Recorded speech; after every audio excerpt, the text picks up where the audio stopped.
Hey guys, tonight we're drifting back to a time when clocks didn't exist, and your sense of time depended on shadows, roosters, and the rustle of wind through the trees. Imagine a life not measured in minutes, but in meals, sunrises, and the soft hush of evening. A life where time itself felt less like a ruler and more like a rhythm. So before you get comfortable, take a moment to like the video and subscribe, but only if you genuinely enjoy what I do here. Drop your time and location in the comments and tell me, would you survive in this century? Now dim the lights, maybe turn on a fan for that soft background hum. And let's ease into tonight's journey together. You wake up not because your alarm chirped, but because sunlight has found your eyelids. No buzzing, no blinking digits, no snooze button. You simply rise because the world around you is rising too. In this distant chapter of history, pre-clock, pre-schedule, people lived by nature's cues. The sun was your compass, the stars, your calendar. Days weren't carved into slices of 24 equal hours, but into a fluid experience. There were no rigid appointments. There was just morning, midday, evening, and whatever life wove between. In ancient Egypt, you might have judged the day's progress by the position of a shadow stick. Or in rural Rome, you'd listen for the marketplace buzz that meant it was time to go sell onions. No one checked their phones. No one even checked a wall. Time wasn't a tyrant, then it was a background hum like birdsong. This way of life had a name: natural time. It's what scholars call any system where people use observable phenomena to guide their days. Think the cock's crow, the dews drying the length of your shadow at midday. In many societies, even ones with writing and trade timekeeping was deeply tied to experience and environment. Take, for example, the Polynesian navigators. Long before clocks reached the Pacific, these seafarers understood time through ocean swells and the night skies turning. Their boats cut across vast waters guided only by stars and memory. To them, time wasn't something you read, it was something you felt. But even on land, the concept of time was often relational. In pre-industrial Africa, many communities didn't ask, "What time is it?" but "What task is being done?" In other words, if someone is fetching water, it must be early. If the goats are returning, it's late. This was time based not on hours, but on actions. One anthropologist once quipped, "People didn't know the time they lived it." Even sleep was different. Without artificial light to extend the day, people often slept in two distinct shifts. There was a first sleep, then a wakeful period sometimes, for prayer, sometimes for chatting or stargazing, and then a second sleep until dawn. If you've ever woken up at 2 a.m. for no reason, you might just be ancestrally on schedule. Of course, not everything was blissfully serene. Without a precise way to measure intervals, meeting someone at sunset could mean showing up an hour apart. In the heart of cities or empires like Babylon or Athens, this fluidity could create tension, especially for traders and messengers. Still, the majority of people weren't rushing toward deadlines. Life moved as fast or as slowly as nature allowed. But as cities got bigger and trade grew more complex, people began seeking more regular rhythms. The seeds of clock time were quietly sprouting. You could say that shadows were getting shorter, not just literally, but metaphorically.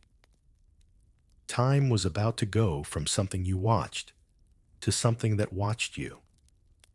You might not expect it, but some of the earliest time obsessives were people who had renounced the world. Monks with shaved heads and wool robes may seem like the last folks to worry about being on time, but they helped build the scaffolding for our modern schedules. Monastic life, especially during the medieval period, was built around divine order. To these communities, time wasn't just a practical matter, it was sacred. Days were divided not by work or whim, but by prayer. These weren't loose guidelines either. The prayers, called the canonical hours, were to be performed at exact moments throughout the day and night, no excuses. You rise at matins often around 2 or 3 a.m., when the stars are still hanging heavy. Then comes lauds at sunrise prime around 6 a.m. Terce, sext, none vespers, and finally compline at bedtime. 7 times a day the monks stopped everything to chant psalms and give thanks. Every hour was an invitation to step out of the world and into the divine. But here's the catch to do that you need a way to know when those hours come. Enter bells. Bells were not just pleasant chimes echoing through the cloisters, they were tools of precision. The bell tower in a monastery wasn't ornamental. It was their version of a loud echoing schedule. The ringing marked each canonical hour, allowing the entire community to move in sync. Monks didn't check a sundial, they heard their duties. In fact, some orders had dedicated bellmasters who kept time through candle sandglasses or even careful observation of star positions. Imagine trying to wake up a sleeping abbey at exactly 3:12 a.m. on a cloudy night, using only your knowledge of how long it takes wax to melt. That's devotion with a side of low-tech anxiety. Over time, this monastic rhythm spilled beyond the cloisters. The churches that dotted medieval towns often borrowed the same bell schedule, ringing out over rooftops and alleyways. A merchant might not pray at Terce, but he'd still hear the bells and know it was mid-morning. In this way, monks unintentionally synchronized entire communities. Some historians argue that this was the first widespread shared schedule in Europe. The townsfolk weren't living by the sun alone anymore. They were starting to live by sound. And not just any sound, but sound that had a meaning. The bell didn't just say now, it said now is the time for this. It's here we glimpse a turning point. Time was no longer internal or atmospheric. It wasn't just light or instinct, it was externalized, structured, and inescapable. Once the bell rang, it didn't matter if you felt ready. It was time to act. There's something deeply human in this tension. The monks weren't trying to oppress the day, they were trying to elevate it to give each hour spiritual purpose. But in doing so, they also set a precedent that time should govern action, not the other way around. Some abbeys even had mechanical water clocks to trigger bells, meaning they were literally building machines to enforce devotion. This marriage of piety and precision helped lay the groundwork for later timekeeping inventions. It turns out, when you're committed to waking up before dawn for the rest of your life, you get really, really good at tracking time. Still, not everyone approved. There were monks who resisted this increasing rigidity, arguing that it replaced inner contemplation with robotic obedience. Historians still debate whether these strict schedules deepened spiritual practice or simply turned monasteries into the first punch clock workplaces. Regardless, the monastic clock tower had begun to cast its shadow. Outside the abbey walls, townspeople were listening. Schedules were stirring. The quiet ringing of a bell at midnight wasn't just calling monks to prayer anymore. It was calling the world toward a new kind of order. Somewhere in a bustling medieval town, a crowd gathers in a square. Not for a market, or a sermon, or even a public punishment, but to watch a strange contraption tick. It's big, heavy, full of gears, and honestly, a bit suspect. This is one of the earliest mechanical clocks, and no one quite trusts it yet. Before the mechanical age, clocks had been gentler things: sunlight on a stick water, dripping through bowls, sand sliding in an hourglass.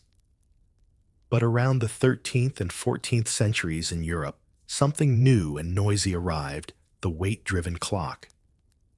Instead of using the sun or liquid, these machines used gravity and gears to keep track of hours. You hoist a heavy stone on a rope, and as it slowly descends, it powers a wheel system that turns a dial, or more impressively, rings a bell. The earliest examples were built into towers, often in churches or city halls. They were enormous, creaky, and had a tendency to go slightly mad during thunderstorms. Still, the symbolism was irresistible. A town with a mechanical clock said, "Look at us. We have power, coordination, and technology." Even if that technology sometimes rang noon at 10:47. These early clocks didn't even have faces. No hands. Just chimes. You didn't check the time, you heard it once every hour. Some towns even had clock tenders, whose job was to climb up and manually reset the weights, oil the gears, and keep the whole thing from spinning itself into oblivion. But trust, that took time. In a world used to celestial rhythms, many people were skeptical. Why believe some jangly gears in a tower over the trustworthy arc of the sun? What if the clock said it was morning, but the roosters disagreed? Who was more reliable, a divine sky, or a man-made contraption that needed weekly repairs? Still, fascination grew.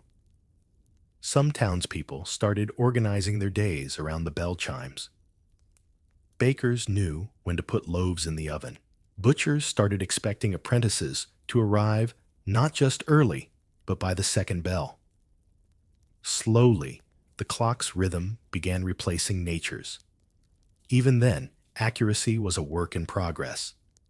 Early clocks could drift wildly, gaining or losing 15 minutes a day. But precision wasn't the main goal. Presence was. The clock wasn't yet about exactitude. It was about making time visible, public, and shared. And it wasn't always welcome. Some folks complained about the clanging disrupting sleep, or prayers, or romance. One grumpy 15th century townsperson described a newly installed bell tower as the noisy demon that banishes dreams. Others feared what it represented: a world increasingly governed by machines, rather than seasons, human invention over divine design. But for rulers and city officials, the appeal was undeniable. A mechanical clock showed civic pride and offered control. Imagine a mayor standing beneath the ticking tower, arms crossed smugly, as if to say, "We run a tight ship here. Listen to our gears." As the century turned, towns began competing. Whose clock was biggest, loudest, most intricate? Some even installed automata, moving wooden figures that danced or struck bells with hammers. In Prague, the astronomical clock still charms tourists today, but originally, it was proof that time itself could be turned into theater. And still, among the gears and spectacle, there was tension. Was time a tool or a taskmaster? Did it serve the people, or did it subtly reshape them? Historians still debate whether these early clocks created discipline or merely displayed it. Some argue they helped usher in a new consciousness, an awareness of being within time rather than beside it. Others say they were just glorified kitchen timers for mayors with too much money. Regardless, the bell kept ringing, towns kept listening, and slowly, hour by hour, the world began to tick forward, not with the rise of the sun, but with the clunk of a wheel, the swing of a pendulum, and the echo of a very human invention, declaring, "It is now." Some bells ring with beauty, others with authority. And in medieval Europe, if a bell echoed from the cathedral, it didn't just mark a holy moment, It told the whole town what to do. Churches weren't just centers of worship. They were becoming the loudest, most persistent timekeepers in the land. Long before civil governments had clocks, churches were already ringing schedules into existence. And why not? They had the tallest towers, the biggest bells, and the most trained personnel who already lived by a rigid timetable. It made sense that they'd extend that rhythm outward into fields, markets, and homes. A church bell wasn't background noise, it was a command, a signal to stop working, to start working, to pray, to gather, or simply to notice that time was moving whether you liked it or not. Cathedrals often had multiple bells, each assigned a specific role. There was the Angelus bell, rung 3 times daily to prompt prayer. The curfew bell warned people to put out fires and head indoors. The Mass bell told you that spiritual duties were starting whether your soup was boiling or not. For many, the bell was the only consistent sound in a world full of irregularity. No radios, no traffic, just hoofbeats wind, and the voice of the church calling out across rooftops. You didn't need to own a clock if your ears still worked. But here's where it gets interesting. The church didn't just mark time, it controlled it. It decided when time began. And that meant it had enormous soft power. Want to open your shop before the bell rings? That might be seen as disrespectful or even sinful. Keep working after the evening bell. You might find yourself at odds with local priests, or worse, fined by the town council that followed their lead. In some towns, entire marketplaces were synchronized to church bells. You could only sell fish between certain chimes. Bakers had to cease deliveries after a specific toll. Imagine trying to run a business when the sky says one thing, but the priest says another. And since churches also ran schools, hospitals, and almshouses, their influence was more than spiritual, it was infrastructural. They were the town's moral compass and its wristwatch. But of course, there were disputes. What if the church bell didn't match the sundial? Or the monastery down the road rang a different hour? Whose time was right? A bishop's, a monk's, or the sun's? Some cities began debating whether to defer to the cathedral clock or the city halls. And when mechanical clocks entered the mix, churches had to decide: keep using bells based on tradition or update to something more precise. This tension played out in places like Strasbourg and Milan, where the competition between civic and religious timekeeping became almost symbolic. Whose schedule would rule the town? Historians still argue whether the church truly meant to dominate secular time, or whether it just happened as a side effect of their spiritual consistency. Regardless, by the late Middle Ages, it was clear the line between religious life and public life had blurred, and the ticking of that change sounded a lot like a bell. What's particularly curious is how easily people adapted to this imposed rhythm. Most folks didn't resist the bells, they leaned into them. Bells structured their meals, their markets, their marriages. Some even used them to pace their thoughts and prayers, breathing in rhythm with tolls. In a way, the church had created a proto-clock inside people's minds. You could wake up just before the morning bell, not because you set an alarm, but because your body had absorbed the rhythm. Yet for all this synchronization, time was still communal, still shared, still tied to places and people. You and your neighbor heard the same bell, moved at the same pace, paused for the same prayers. Time wasn't private, yet it was public and spiritual and loud. And it would stay that way until the bells had to compete with whistles' gears and the hiss of steam. Somewhere between the ringing cathedral bells and the uneven footsteps of dawn, A baker shuffles to his wooden oven, not because he's hungry, not even because he feels awake, but because the bell told him so. In medieval towns, if you worked a trade, you lived by the bell, or paid the price. Let's rewind a little. By the 13th and 14th centuries, Europe's cities were growing fast. Trade was booming, crafts were multiplying, and urban life was getting a bit chaotic. To keep things organized, towns created guilds, associations of workers in the same profession: shoemakers, weavers, carpenters, blacksmiths, and yes, bakers. Guilds weren't just clubs, they were powerful systems of regulation. They controlled who could work, how long they could work, and even how much they could charge. Want to make shoes in Bruges? You'd better belong to the Shoemakers Guild and follow its rules. And those rules, they often revolved around time. You see, if one baker started selling bread before sunrise, it put pressure on others to do the same. Soon, everyone would be baking in the dark, trying to outdo one another.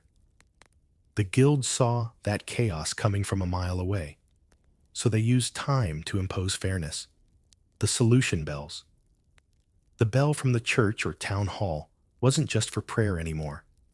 It was a whistle, a timer, a manager with a megaphone.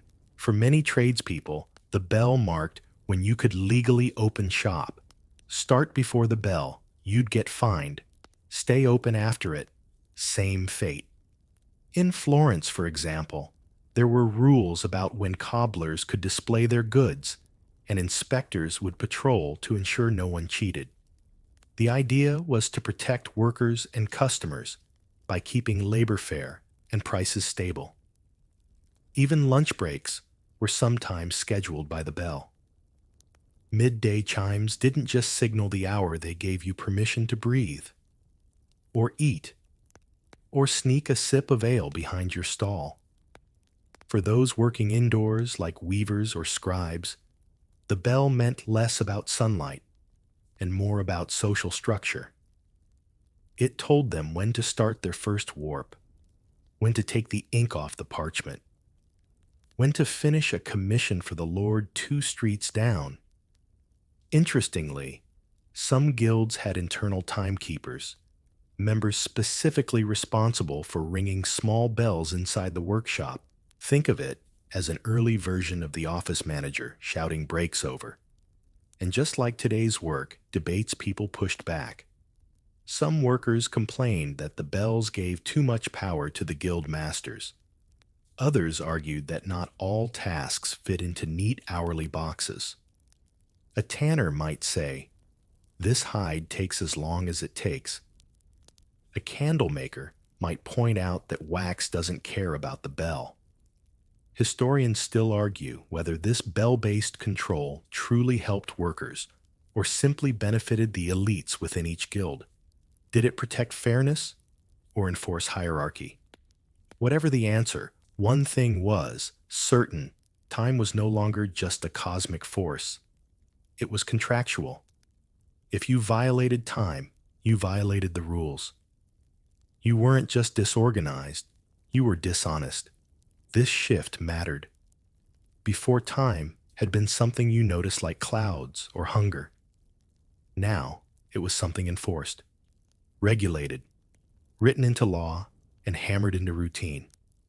The bell had become a boss, and for townsfolk who didn't belong to a guild, time still trickled into daily life. Markets ran on bell hours. Public punishments softened. Of course, for bedtime, listeners were scheduled precisely. Even weddings and festivals were mapped to tolls: meet us 3 bells past midday. Someone might say, adjusting their linen cap. The rhythm of time had moved from the monastery to the marketplace.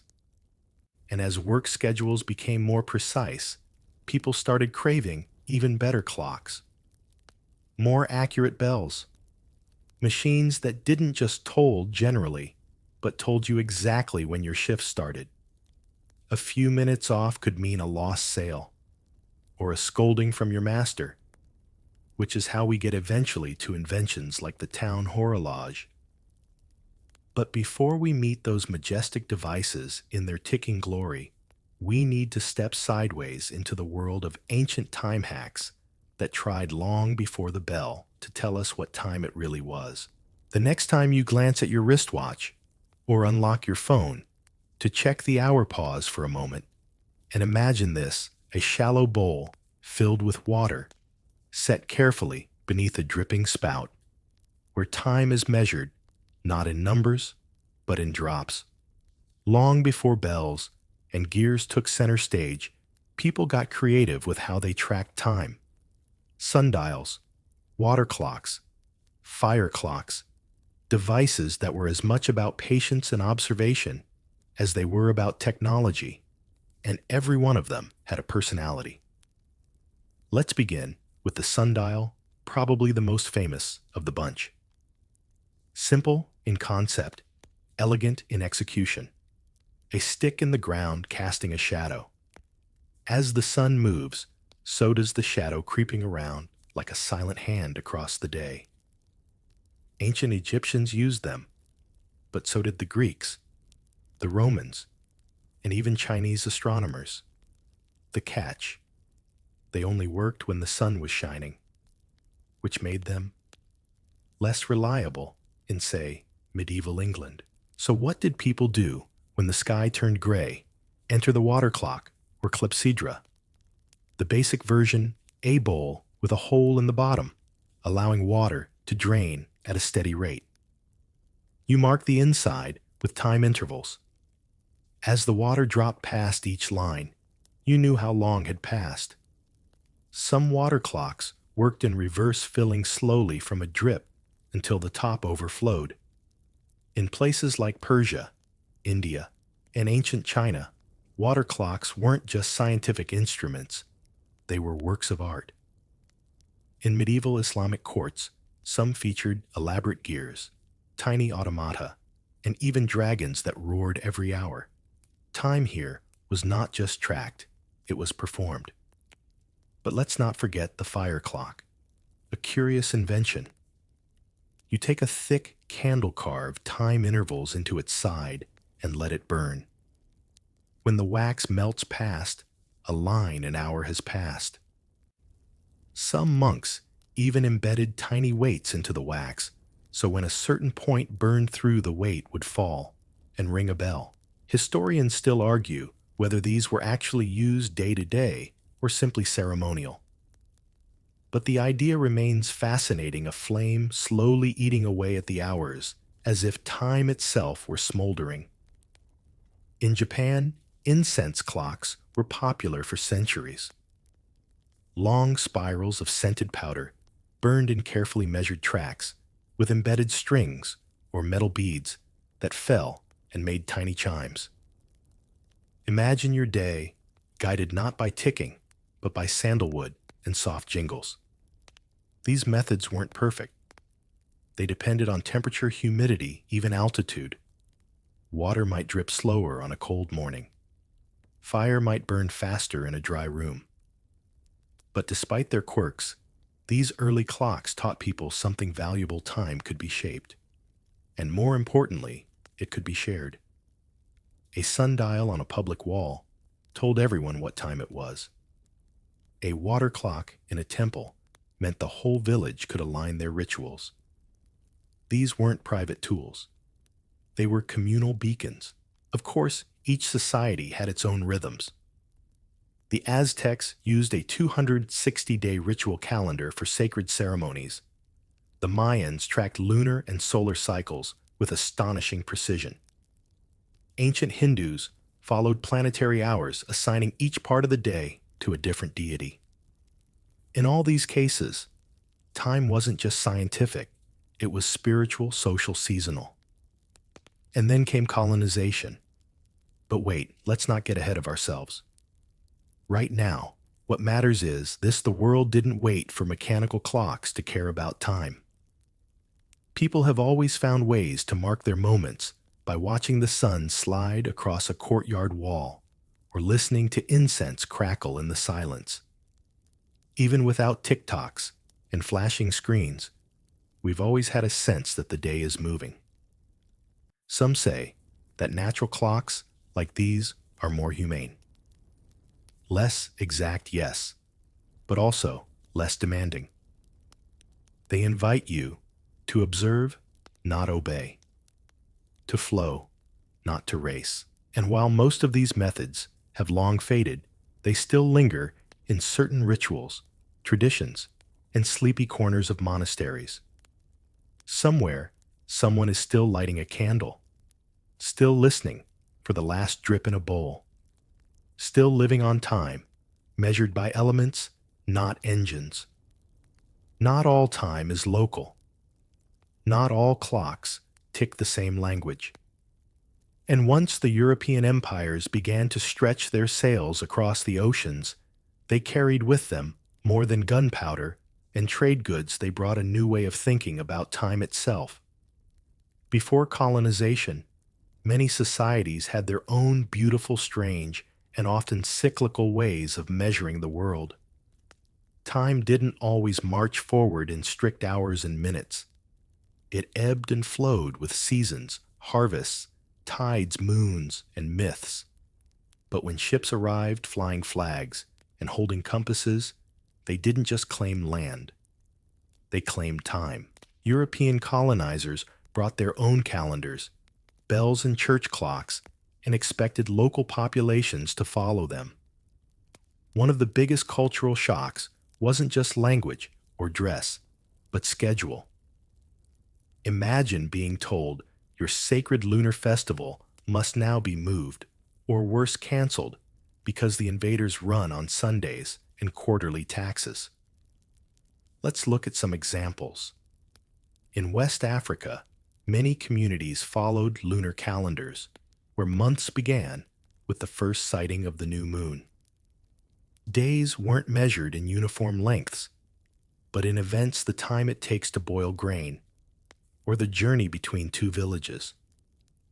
But when European powers established forts and trading posts, they imposed Christian holidays, weekly cycles, and a rigid notion of business hours. Time became colonial policy.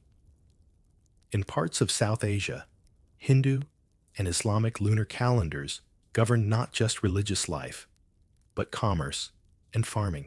The arrival of British rule brought the Gregorian calendar factory schedules and rail timetables. Local time was not only ignored, it was overwritten. And in the Americas, the arrival of Spanish and Portuguese forces brought bells that rang for mass, for labor shifts, and for punishment. Indigenous people were expected to adapt to schedules that didn't fit their ways of life. Fields were no longer tended at dawn's first dew, but at the clang of a mission bell. Some scholars call this phenomenon temporal imperialism, the domination of one people's time over another's.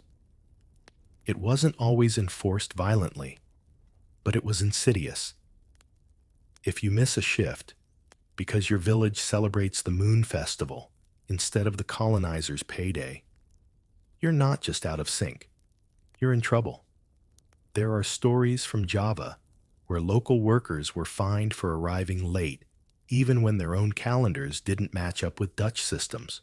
In Australia, Aboriginal Dreamtime narratives, timeless, non-linear cosmologies, were pushed aside in favor of clocks that didn't care what story the land told. Even daily rhythms were impacted. Many traditional societies had midday rests, late meals, or twilight ceremonies. Colonial time systems compressed these into productive hours. The siesta became laziness. The festival became disruption. And let's not forget schools. Missionaries and colonial educators drilled clock time into children's minds, replacing local customs with bells, bells, bells. The school day mirrored European patterns regardless of climate or culture. Suddenly, being on time was moral. Being late was savage. Historians still debate how much resistance occurred. In some regions, communities quietly kept their own time beneath the surface. In others, hybrid systems emerged blending lunar calendars with wristwatches, mosque bells with municipal chimes. The results were messy but human. It's easy to forget just how political time became. Who gets to decide when the day starts? Whose festivals are holidays? Who gets to define lateness? And yet, there were moments of quiet rebellion. In rural parts of the Philippines, people continued to follow horas de barrio, the village rhythm, even as cities adopted Western time zones. In Andean markets, traders still measured distance in song lengths or sun angles. And in certain Pacific islands, locals simply ignored ship bells and ran their schedules by tide. So yes, clocks went global, but not everyone bowed to them. Even today, remnants of these older time systems remain. Lunar New Year, Ramadan, Diwali, they all follow alternative calendars. And some indigenous groups are reclaiming their ancestral rhythms, choosing to live not by the colonizer's minute, but by the moon, the seed, the story. So the next time your phone buzzes at 4:59, ask yourself, whose time are you really living in? You don't hear it coming. At first, it's just a low whistle in the distance. Then suddenly, clang. A factory bell shrieks through the fog. The gates open. Dozens of workers shuffle in half-awake eyes, dull boots heavy.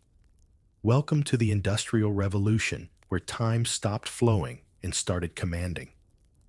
This era didn't just change how things were made, it changed how people lived, especially how they worked, slept, and rested.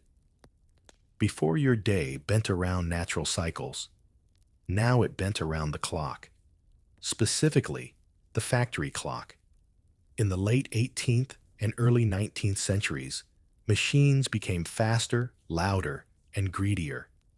They didn't care about sunrise or weather. They didn't pause for prayers or festivals. And to keep up, workers had to adopt a brand new schedule, one that didn't make much room for being human. Enter the 9 to 5. Or more accurately, in many places, the 5 to 9. Workers were expected to arrive before dawn, often laboring 12 to 14 hours a day. Bells or sirens announced the start and end of shifts, leaving no room for drifting in slowly with a cup of tea. If you were even a few minutes late, you might lose pay. Or your job. Lunch. Precisely timed. Bathroom breaks. Monitored. One too many unscheduled moments, and you'd be labeled inefficient, a cog out of sync. It wasn't just factories. Mines, textile mills, and shipyards all operated under strict time discipline. In Manchester and Chicago, employers even installed clocking-in machines to record each worker's arrival. A red stamp on your time card could mean public shame or a pay deduction. One British mill owner famously wrote, "The factory whistle is the shepherd's call of the new age," which sounds poetic until you realize the sheep were often children working 12-hour shifts. Even sleep wasn't safe. Before industrialization, many people had flexible nights. Remember the 2 sleeps we talked about earlier? That vanished.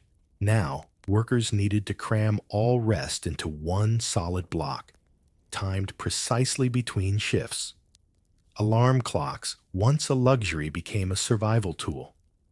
Historians still debate whether the factory system was a miracle of organization or a mechanical nightmare. Some argue it brought predictability, wages, and progress. Others call it a cruel exchange, trading sunlight for smoke and freedom for routine. But one thing is clear. This was the birth of the modern workday, the idea that productivity should happen in fixed continuous hours. It sounds normal now, but it was radical then. Time wasn't just passing, it was being used, counted, sold. And it wasn't just physical labor. Clerks, secretaries, and accountants soon found themselves chained to the same clock minus the grime. The office bell replaced the factory horn, but the pressure was the same. Be at your desk. Be alert. Don't waste time. Time cards, punch clocks, attendance sheets, they all became tools of control. In the US, companies like Ford Motor pioneered the idea of paying more for a full 8-hour shift, an effort to attract loyal, efficient workers. But even that came with strings. Workers were monitored not just at work, but sometimes even at home, to ensure they followed productive lifestyles. It's during this era that the weekend was born, not out of generosity, but because burned out workers make bad employees. Saturday afternoons off became a way to prevent rebellion and boost Monday energy. And speaking of rebellion, many labor movements grew from this very tension. Workers demanded not just better pay, but better time, the right to rest, to be late without punishment, to nap, to breathe. Eventually, laws were passed: maximum work hours, minimum wage, overtime pay. But the deeper change had already taken hold.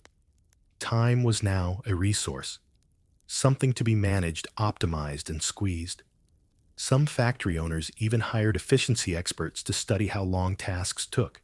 A man named Frederick Winslow Taylor, yes, that's a real name, would stand beside workers with a stopwatch calculating exactly how long it should take to hammer a nail. Anything slower, wasteful. Imagine that being timed while tying your shoes or sneezing. This is the legacy of industrial time, a ticking schedule that demanded obedience not just for survival, but for success. The 9 to 5 didn't just shape our jobs, it shaped our sense of self. And even now, in your pajamas watching this video, somewhere deep inside, that schedule hums. It's why Mondays feel different, why 11:59 p.m. feels like a deadline, why you still check the clock, even when there's nowhere to be.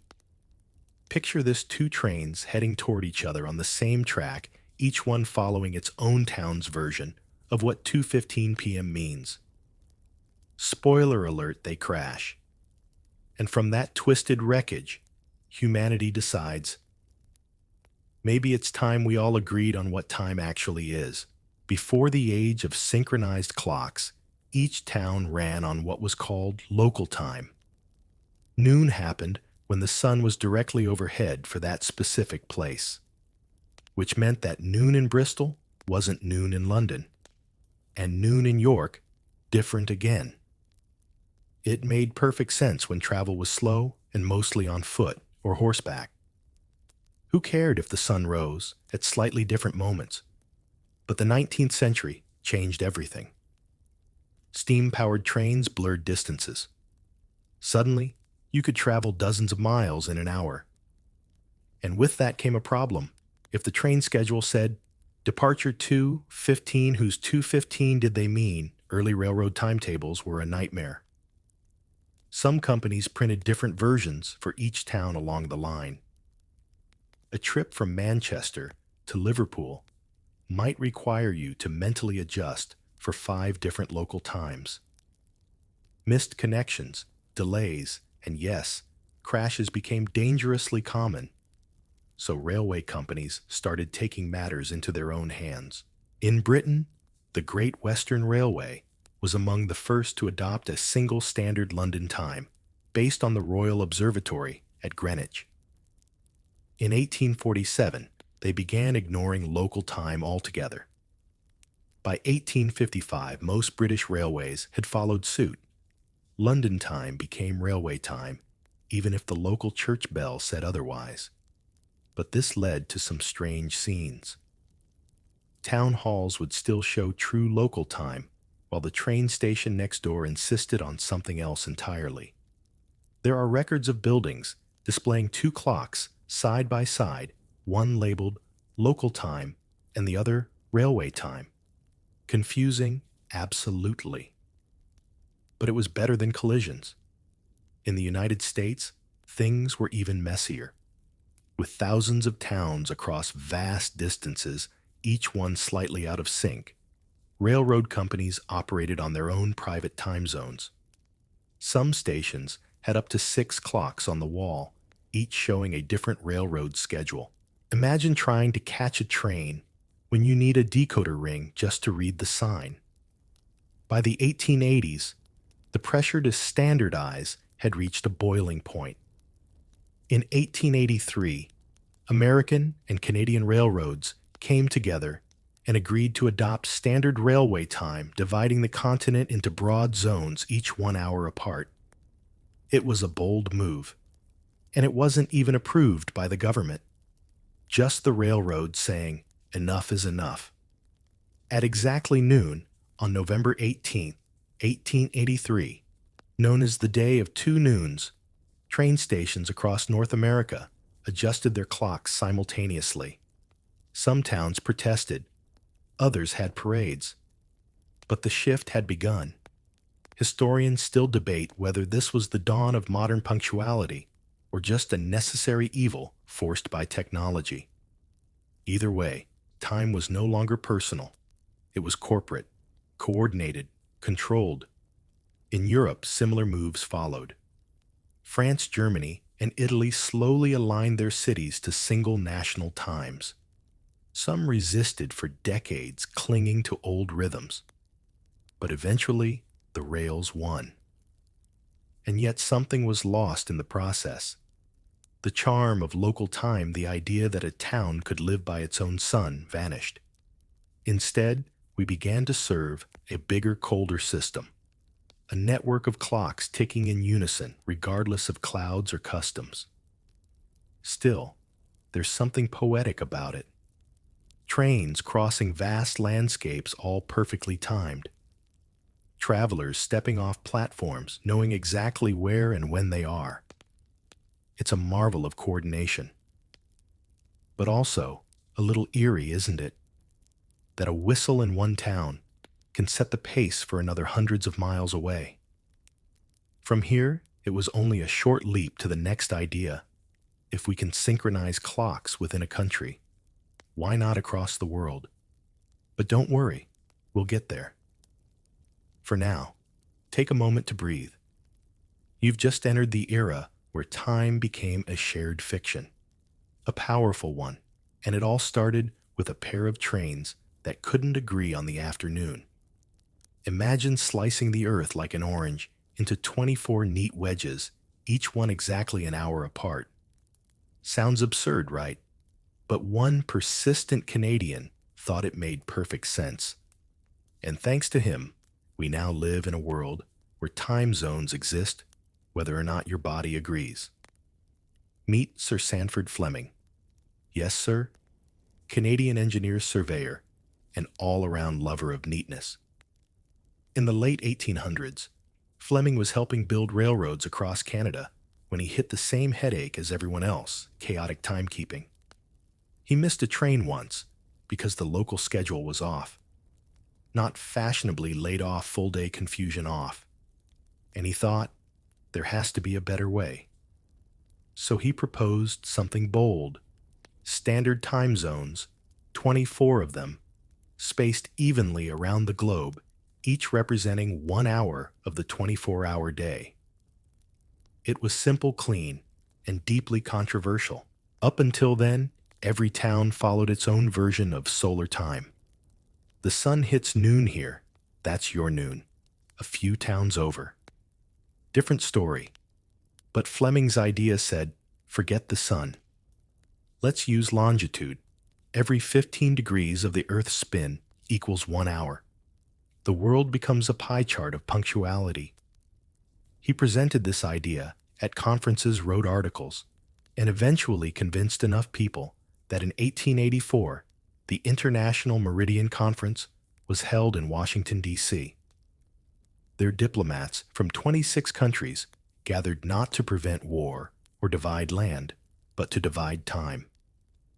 The outcome: the world officially adopted the the Greenwich Meridian in England, as the prime meridian 0 degrees longitude and agreed to slice time zones east and west from there.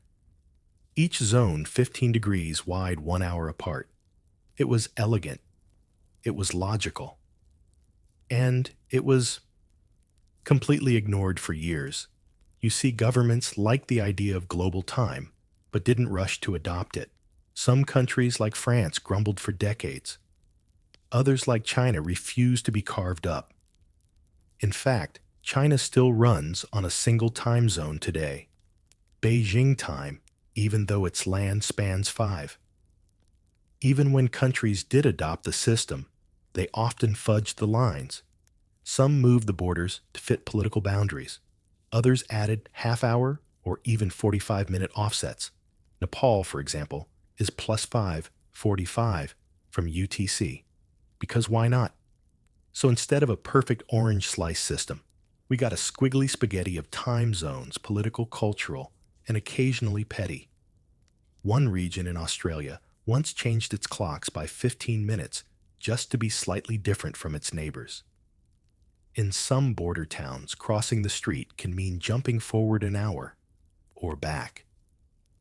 But still, the idea stuck. And it changed everything. Now radio operators could coordinate transmissions. Ships could navigate using standardized charts. Global businesses could schedule meetings without descending into madness. And yes, trains blessed, cranky trains could run on time. What's remarkable is that this new system turned time from a local experience into a global grid. Suddenly, 2 p.m. wasn't just your 2 p.m., it was part of a planetary rhythm. Something that ticked around the globe like a giant invisible metronome. Of course, that rhythm didn't always agree with biology. People living on the far edge of a time zone often found themselves eating lunch in pitch darkness or waking up to a sun that had been up for hours. But hey, that's progress. Historians still debate whether this was a triumph of order or the beginning of the end of natural time. Did we unify the world or flatten it? One thing's for sure, once we had time zones, we had the tools to do something even more intense. Something that would make Bell's sundials and steam trains look positively lazy. We started measuring minutes and seconds, and eventually microseconds, because if time zones made the world tick together, then the next step was making it tick precisely. But before we go atomic, let's pause and appreciate the quiet audacity of Sanford Fleming, a man who looked at a confusing, chaotic planet and thought, what if we just organized it like a giant clock? And against all odds, people listened. Tick, tick, tick. It's subtle at first, just a soft insistence. But then it grows louder. Not in sound, but in meaning. The moment clocks could measure not just hours, but minutes and seconds, something shifted. Time stopped being background noise and became a countdown. You're now living in the age of the tyranny of minutes. Let's be honest, no one gets anxious about sometime in the afternoon. But 3:47 p.m., that's a number with teeth. That's when you're officially late. Mechanical clocks made this shift possible. By the 17th century, European clockmakers had figured out how to keep time with remarkable precision. Pendulums, balance springs, and clever gears allowed them to split the hour into smaller and smaller slices. At first, it felt like magic. Now you didn't just know it was morning, you knew it was 9:17 and 32 seconds. And that changed everything. Suddenly, precision wasn't just possible, it was expected. Governments got in on it. City councils passed regulations that relied on minute-by-minute timing. In Paris, certain street vendors could legally sell goods only between very specific hours. In London, toll bridges opened and closed by the minute. Even churches updated their rituals to run on tighter schedules. And the workplace, oh, it got intense. Factory workers had their movements tracked down to the minute. 1 minute late, a dock in pay. 2 minutes in the restroom, a raised eyebrow. Punch cards became sacred texts stamped with exact times like a holy ledger of productivity. It didn't stop there. Mail delivery train departures, court sessions, bank closures, all began to revolve around the minute hand.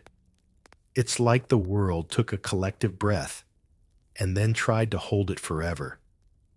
What's fascinating is how quickly this new precision shaped behavior. People started planning their entire day around these narrow windows. Instead of asking, should we meet after lunch? They now said, let's meet at 1:45. Miss that. You're unprofessional, disrespectful, disorganized. There were even fashion consequences. People began carrying pocket watches to ensure they wouldn't miss appointments. In some circles, being on the dot became a mark of status. You weren't just punctual, you were powerful, master of your own time. But with that control came pressure. The minute hand didn't just tell you when to arrive, it whispered judgments when you didn't. Late, lazy, inefficient, and all because of a little metal needle moving on a dial. Historians still argue, did this bring us discipline or just stress? Some say the precise minute allowed societies to coordinate like never before, bringing order, peace, and fairness. After all, if court starts at 10 sonor sharp, then everyone, regardless of rank, has to show up on time. It's equality, sort of. Others argue it turned humans into cogs, living by bells and buzzers, rather than breath and instinct. It wasn't just work. Even leisure got caught in the trap.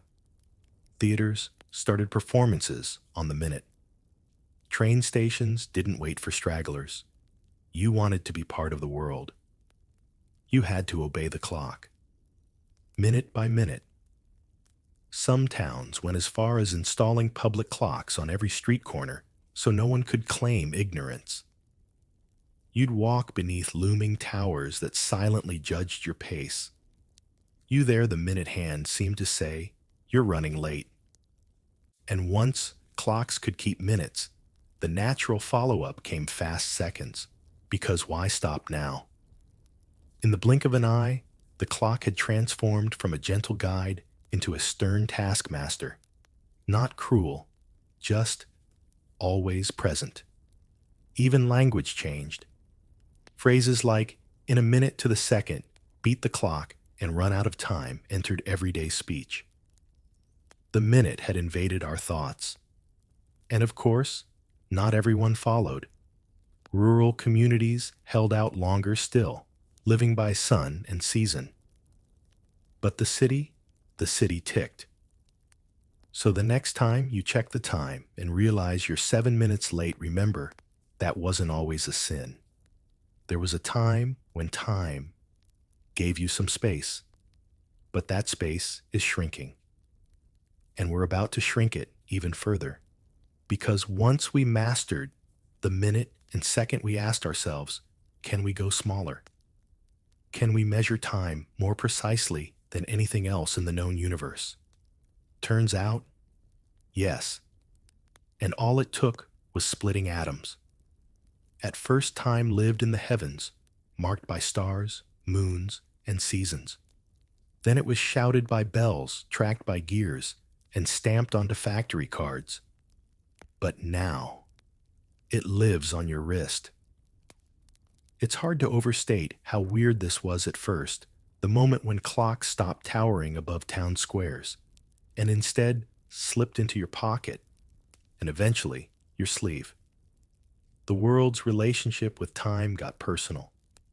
And for some, that was terrifying. Let's rewind. The earliest portable timepieces, pocket watches, emerged in the 16th century thanks to the magic of miniaturization. Craftsmen in places like Nuremberg and Geneva figured out how to make spring-driven clocks small enough to carry, usually attached to a chain or nestled in a coat. They weren't particularly accurate, but they were yours. For centuries, these were luxury items. The average person couldn't afford one, nor did they need to. Time was still shared, wrung from towers, or yelled from porches. But if you were a merchant, a courtier, or a gentleman with appointments, owning time meant owning status. Still, society held a peculiar skepticism about carrying time too closely. Some critics called it obsessive. Others argued it made people too precise, too mechanical, too divorced from the natural world. You didn't need to know what time it was. All the time, did you? But the trend continued. As the 19th century unfolded and railways, banks, and post offices demanded punctuality, more people began buying pocket watches. They became heirlooms, prizes, even symbols of adulthood. Still, they required effort, flipping open, checking, rewinding. Then came the wristwatch. Originally worn mostly by women as jewelry, the wristwatch gained serious popularity during World War I. Soldiers couldn't fumble with pocket chains in the trenches. They needed to glance at their arm and move. So they strapped watches to their wrists, and when they returned home, they kept them on. What had once seemed too intimate, too casual, now became practical and fashionable. By the 1920s, wristwatches were everywhere. And with that came a seismic shift. Time wasn't just a public or professional concern anymore. It was a personal metric, something you carried, checked, and obeyed minute by minute. It changed behavior. People started pacing themselves, not just to bells or bosses, but to their own internal clocks, literally attached to their bodies. If you had a wristwatch, you could judge whether to walk or run, whether to linger over lunch or dash. Suddenly, your experience of time was shaped by a small ticking object that sat snug against your pulse. But not everyone was thrilled. Some critics saw this as a sign of increasing alienation. One philosopher compared the wristwatch to a shackle, saying it turned the body into a schedule machine. Others joked that people were now wrist-trained like dogs to a leash. Historians still debate whether this was a democratization of time or a further invasion. Did the watch give people freedom, or did it make them more beholden to schedules than ever? Of course, the design evolved. From elegant analogs to military-grade chronographs to digital displays in the 1970s. Then came calculator watches, stopwatch functions, and eventually smartwatches that count your steps, your heartbeats, your productivity. But no matter the style, the essence is the same. Time is always with you, whispering, reminding, counting. The personal watch also created a new social pressure: clock anxiety, that quiet panic when you check the time too often. The feeling of always being behind, of squeezing tasks into ever narrower slots. It's subtle, but familiar. There were cultural quirks too. In Japan, showing up early became a sign of respect. In some Mediterranean cultures, strict punctuality was seen as cold or overly rigid. But in watch-obsessed countries like Switzerland, being 5 minutes late was almost treasonous. Even today, your watch sends signals beyond just time. A sleek metal Rolex status, a scratched-up Casio practicality, a smartwatch with 10 apps buzzing in unison connectivity. We don't just wear the hour, we wear identity. And yet, in recent years, some have begun to ditch their watches entirely. Who needs one, they ask, when your phone tells you the time, and so does your laptop, your car, your microwave, and the coffee machine. But the logic remains. Time is everywhere all the time, whether on your wrist or in your pocket. or beamed from satellites. The only question is who's in control. You or the ticking time used to flow. Then it ticked. Now, it pulses in vibrations so fast, even atoms struggle to keep up. Welcome to the era of atomic clocks, where we measure time more precisely than anything else in the known universe. This is not your grandfather's pendulum. It's not a bell in a tower or a coil on your wrist. This is science at its most obsessive, slicing a second into millions billions of razor-thin fragments. And for better or worse, the modern world runs on this invisible hum. Let's break it down softly, of course. In the mid-20th century, scientists began to wonder, could we build a clock that didn't rely on gears or gravity, but on the laws of physics themselves? Turns out yes. Certain atoms, like cesium, vibrate at an incredibly consistent frequency when exposed to specific energy, like a metronome set by the universe. The cesium-133 atom, for instance, vibrates 9,192,631,770 times per second. That number isn't just trivia, it's the official definition of a second. So when someone asks, what time is it? The answer isn't based on some mechanical coil ticking in your smartwatch. It's based on cesium atoms vibrating in a vacuum monitored by lasers deep inside secured laboratories. Romantic, isn't it? The first operational atomic clock was unveiled in 1955 in the UK. It wasn't portable. It looked like a bulky refrigerator with wires and blinking lights. But it changed the game. For the first time, humans could measure time with precision so fine, it could predict the drift of a second over millions of years. And soon, this precision had consequences. Satellites rely on atomic time to sync GPS. Your phone's map function. It only works because signals bounce between satellites based on time differences measured in nanoseconds. One tiny drift, and your location could be off by miles. Telecommunication networks, stock markets, power grids, all now depend on hyper-exact time signals. In some industries, being a few microseconds off means losing millions. Or, in the case of navigation systems, losing your way entirely. Historians and physicists still debate, why do we chase such precision? What's the philosophical cost of building a society so fragile it shudders if a microsecond sneezes? There's even a term for this modern obsession time discipline.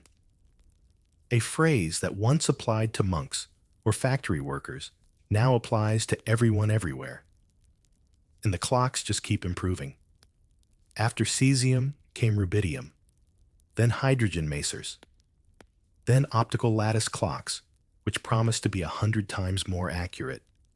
So accurate, in fact, they can detect subtle shifts in gravity because time passes differently depending on your altitude. Yes, technically, your head is aging slightly faster than your feet. This leads to bizarre implications. Atomic clocks can prove Einstein's theories of relativity. They can detect tectonic plate movement by noticing the Earth's gravitational wobble. They're so sensitive, they could one day predict earthquakes by watching time itself bend. But all this precision hasn't made us calmer. If anything, it's accelerated the pressure. The global economy ticks to the beat of time codes no human can perceive. Your phone updates its clock every day by checking with atomic time servers, aligning your life with machines you'll never see. It's strange, isn't it, that something as soft and abstract as a second can now shape international systems, digital currencies, even spacecraft trajectories. And yet, despite all this exactness, most of us still feel like we're running behind. We can measure time more accurately than ever before. And still, it slips through our fingers. Not because the clocks are broken, but because we've wrapped ourselves in a system so tight even perfection feels rushed. Which brings us to a strange thought. Maybe more precision doesn't give us more control. Maybe it just gives us more reasons to feel late. Still, it's comforting on some level to know that somewhere in a lab, surrounded by steel and silence, an atom is vibrating steadily, predictably, calmly, while the rest of us, we're just trying to catch up. You hear it in distant valleys, far from roads or Wi-Fi. A low, rhythmic bell. Not the urgent clang of industry, but something slower. A call to prayer, perhaps. Or just a reminder to breathe. Believe it or not, there are still people today trying to escape the clock. Not everyone has given in to the tyranny of ticking. Scattered across the globe, a quiet rebellion hums. It's not loud. It doesn't make headlines. But in mountain monasteries, rural communes, and among certain modern thinkers, a movement is growing, one that says, no thank you to schedules, deadlines, and microsecond stress. Let's start in the Alps. In a Benedictine monastery, perched above a sleepy valley, monks still rise before dawn. But not with an alarm. They wake with the dark. They listen for birdsong. Their prayers follow the natural flow of daylight. Meals are shared in silence. Chores unfold with no sense of rush. It's called sacred time, not measured, but inhabited. These monks have clocks, of course. They even use them to coordinate with the outside world. But inside the cloister, time flows differently. Not because they hate progress, but because they believe the soul needs space, not seconds. They're not alone. In the US, parts of the slow movement have embraced similar ideas.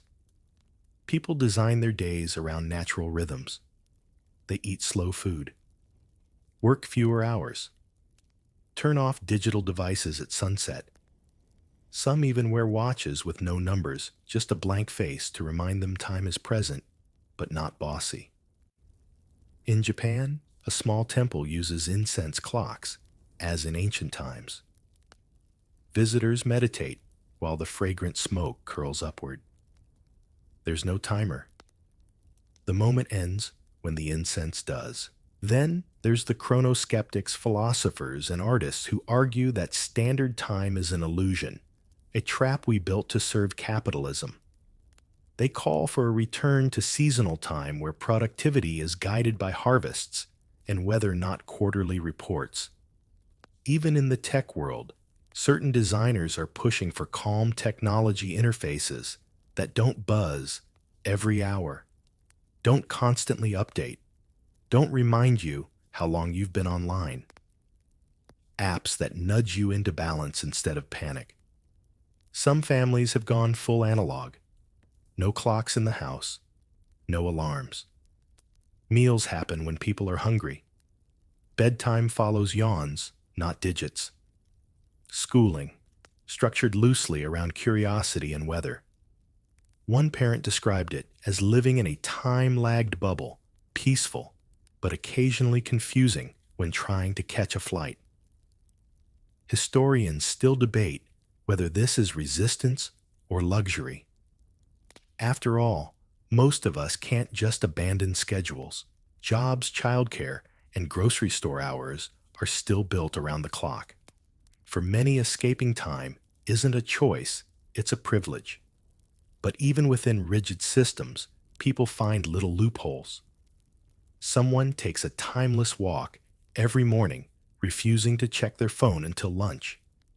Another uses a wind-up kitchen timer, not a digital one, to cook simply because it feels slower. Even a nap on a park bench can be an act of quiet rebellion. In Germany, one town famously refused to install synchronized public clocks. Why? They liked living a few minutes apart from one another. It created charm. It forced people to wait. It made conversation. These moments aren't about denying time. They're about softening it. making it human again. And perhaps that's the key. Not to destroy clocks, but to reclaim our relationship with them. To remember that time was once a servant, not a master. That hours once bent around stars, meal songs. In one remote community in northern Finland, the sun disappears entirely for weeks each winter. During this time, residents say they stop tracking hours altogether. There is only before the long dark and after it returns. Somewhere between atomic clocks and incense trails, there's a balance, a gentle rhythm waiting to be rediscovered. So maybe you can't move to a monastery, but maybe you can sit in your room just for a moment without checking the time. Let the day stretch a little. You don't have to escape forever, but a few stolen minutes. That's still a kind of freedom. Now let's ask the question that's been quietly ticking beneath everything so far. Are you the clock's servant, or is it still your tool? It's not rhetorical. Historians, philosophers, and exhausted commuters have wrestled with this for centuries. We invented the clock to serve us, but somewhere along the line, the roles may have flipped. Think about your day. Do you wake up when you're rested, or when your alarm tells you to? Do you eat because you're hungry, or because it's 1200 sharp? Do you feel guilty when you're not making the most of your time? The modern world loves phrases like, time is money, don't waste time, time management, productive hours, deadline. Each one quietly reinforces the same idea. Time isn't just a resource, it's a boss. And that boss has no face, no voice, no office. Just a ticking hand on a screen. And yet, it wasn't always like this. As we've drifted through history tonight, you've seen other versions of time. Time told by shadows and tides. Time shared communally through bells. Time interpreted through prayer, incense flames, droplets. Even time reclaimed through resistance, ritual, or rest. So how did we end up here? One answer is efficiency. Clocks allowed humans to coordinate across continents, to industrialize, to trade, to launch rockets, to map genomes. Timekeeping helped build the world you're lying in right now.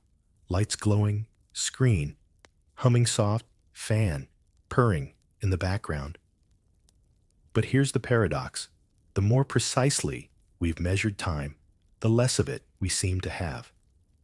Ever feel like the day just vanishes? That's not because you're lazy. It's because we've packed time with expectations. Not just to do things, but to optimize them. Don't just read. Read faster. Don't just relax. Efficiently. Recover. Don't just work. Crush your goals. Even rest has become a performance. And this raises a deeper question. What kind of life are we measuring? If your schedule is full, but your spirit is empty, if your calendar is color-coded, but your joy is grayscale, then maybe the clock isn't helping. Maybe it's ruling. Silently. Steadily. Still not all is lost.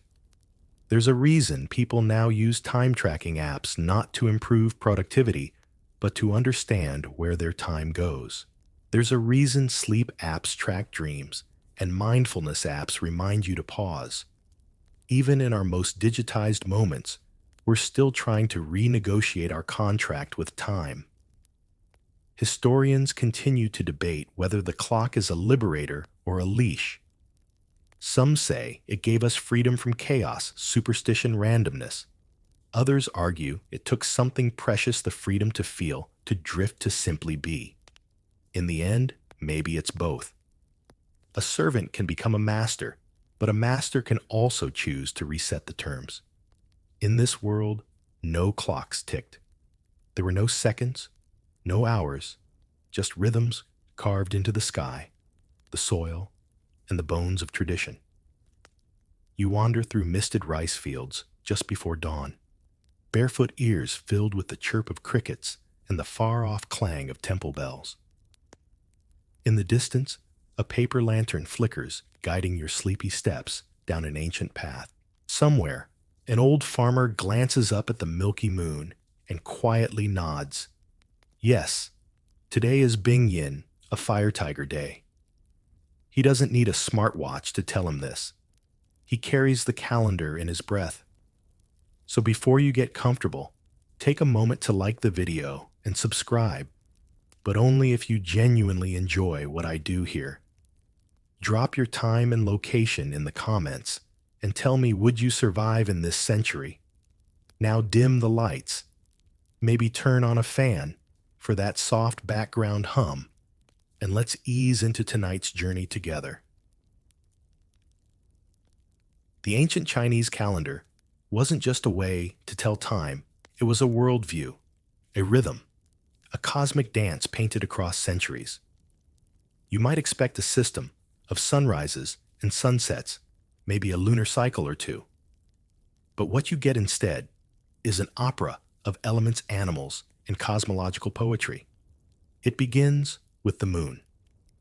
For early Chinese farmers and astronomers who were often the same people, the moon wasn't just a nightlight in the sky. It was a precise, patient clock. Every full moon marked a midpoint. Every new moon began a month. The cycles of planting, harvesting, celebrating, and mourning spun around this silver wheel. The ancient Chinese lunisolar calendar is one of the oldest continuously used systems in human history. Traced back to the 14th century BCE and refined through successive dynasties, its genius lies in its ability to combine lunar months with solar years, a tricky balance that required some astronomical gymnastics. Here's where it gets cozy and complicated.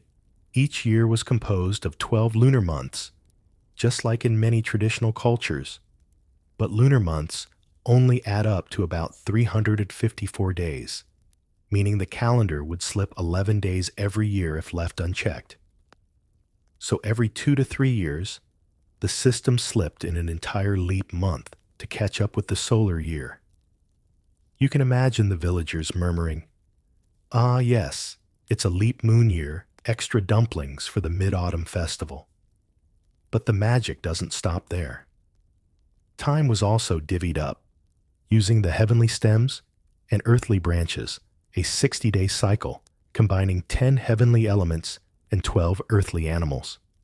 That's how you get days, like Jicho Earth Ox or Gengwu Metal Horse. You didn't say, "See you next Thursday." You said, "See you next Xin Mao," which could be 58 days from now. You'll probably bring fermented bean curd.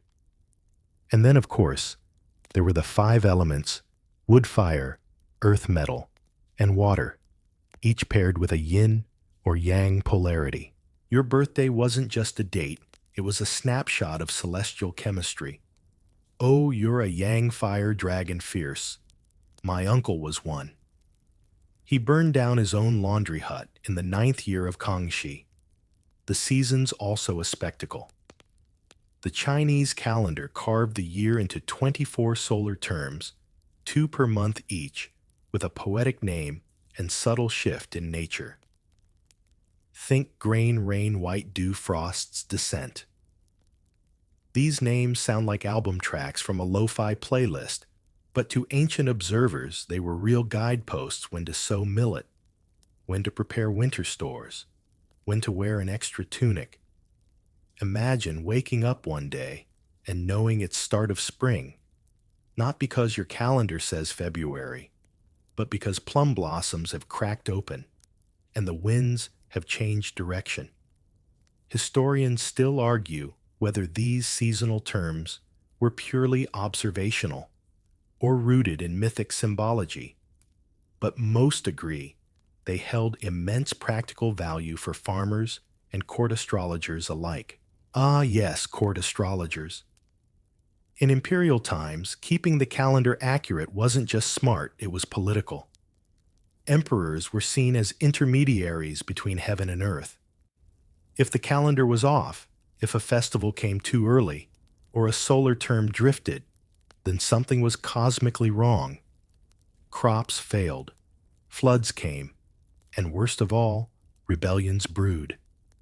The mandate of heaven, that ethereal license to rule, could flicker out over a miscounted moon. There's even a famous case where an emperor fired his calendar makers for predicting an eclipse too late. Talk about workplace pressure. But while imperial astronomers watched the stars with water clocks and armillary spheres, ordinary folk used more tactile signs. Bamboo shadows at noon, the chirp of summer cicadas, the tilt of plum branches in winter wind. In a way, everyone had their own clock built from memory landscape and shared cultural rhythm. One charming quirk. Some regions used rice cooking time as an informal time unit. Need to steep herbs. Just wait until the rice finishes. Need to visit the neighbor. Get there before the second pot whistles. You might not know the hour, but you'd arrive just in time for tea. And time wasn't always linear. Festivals looped the calendar into a circle. The Spring Festival Lantern Festival, Qingming Dragon Boat, Mid-Autumn, Double Ninth. Each one didn't just mark a date, it reaffirmed a rhythm, a reunion with the cosmos. Time wasn't about rushing forward, it was about coming home again and again. So tonight, as you drift off, imagine you're lying beneath silk canopies in a Ming-era village, watching a priest trace constellations with incense smoke. Somewhere nearby, a grandmother counts months on her prayer beads. Time slips by, not in seconds, but in stories, in moons, in memories. And maybe that's not such a bad way to live.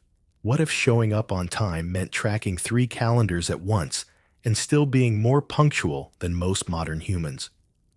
Let's take a soft step into the temples and rainforests of the ancient Maya, where time wasn't just measured, it was worshipped, folded and stacked into cosmic puzzles. The jungle air is thick, humming with insects and sacred math.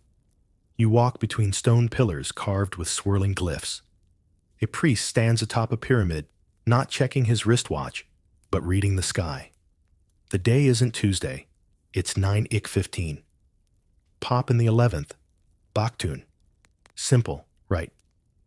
The Mayan calendar system was a glorious tangle of 3 interlocking cycles, the Tzolk'in, the Hob, and the long count. They worked like gears in an invisible clock that measured the breath of gods and the planting of maize with equal reverence. Let's start with the Tzolk'in, a 260-day sacred calendar that paired 20-day names with 13 numbers. Think of it as a cosmic drumbeat, a repeating rhythm used to determine feast days, divinations, and personality traits. Being born on 7 Khan wasn't just poetic, it came with spiritual implications. You might be a diplomat, a healer, or just really good at making tamales. Next, there's the Hob, the civil calendar. This one's a bit more down to earth, 18 months of 20 days each, with a 5-day leftover period known as Wyeb.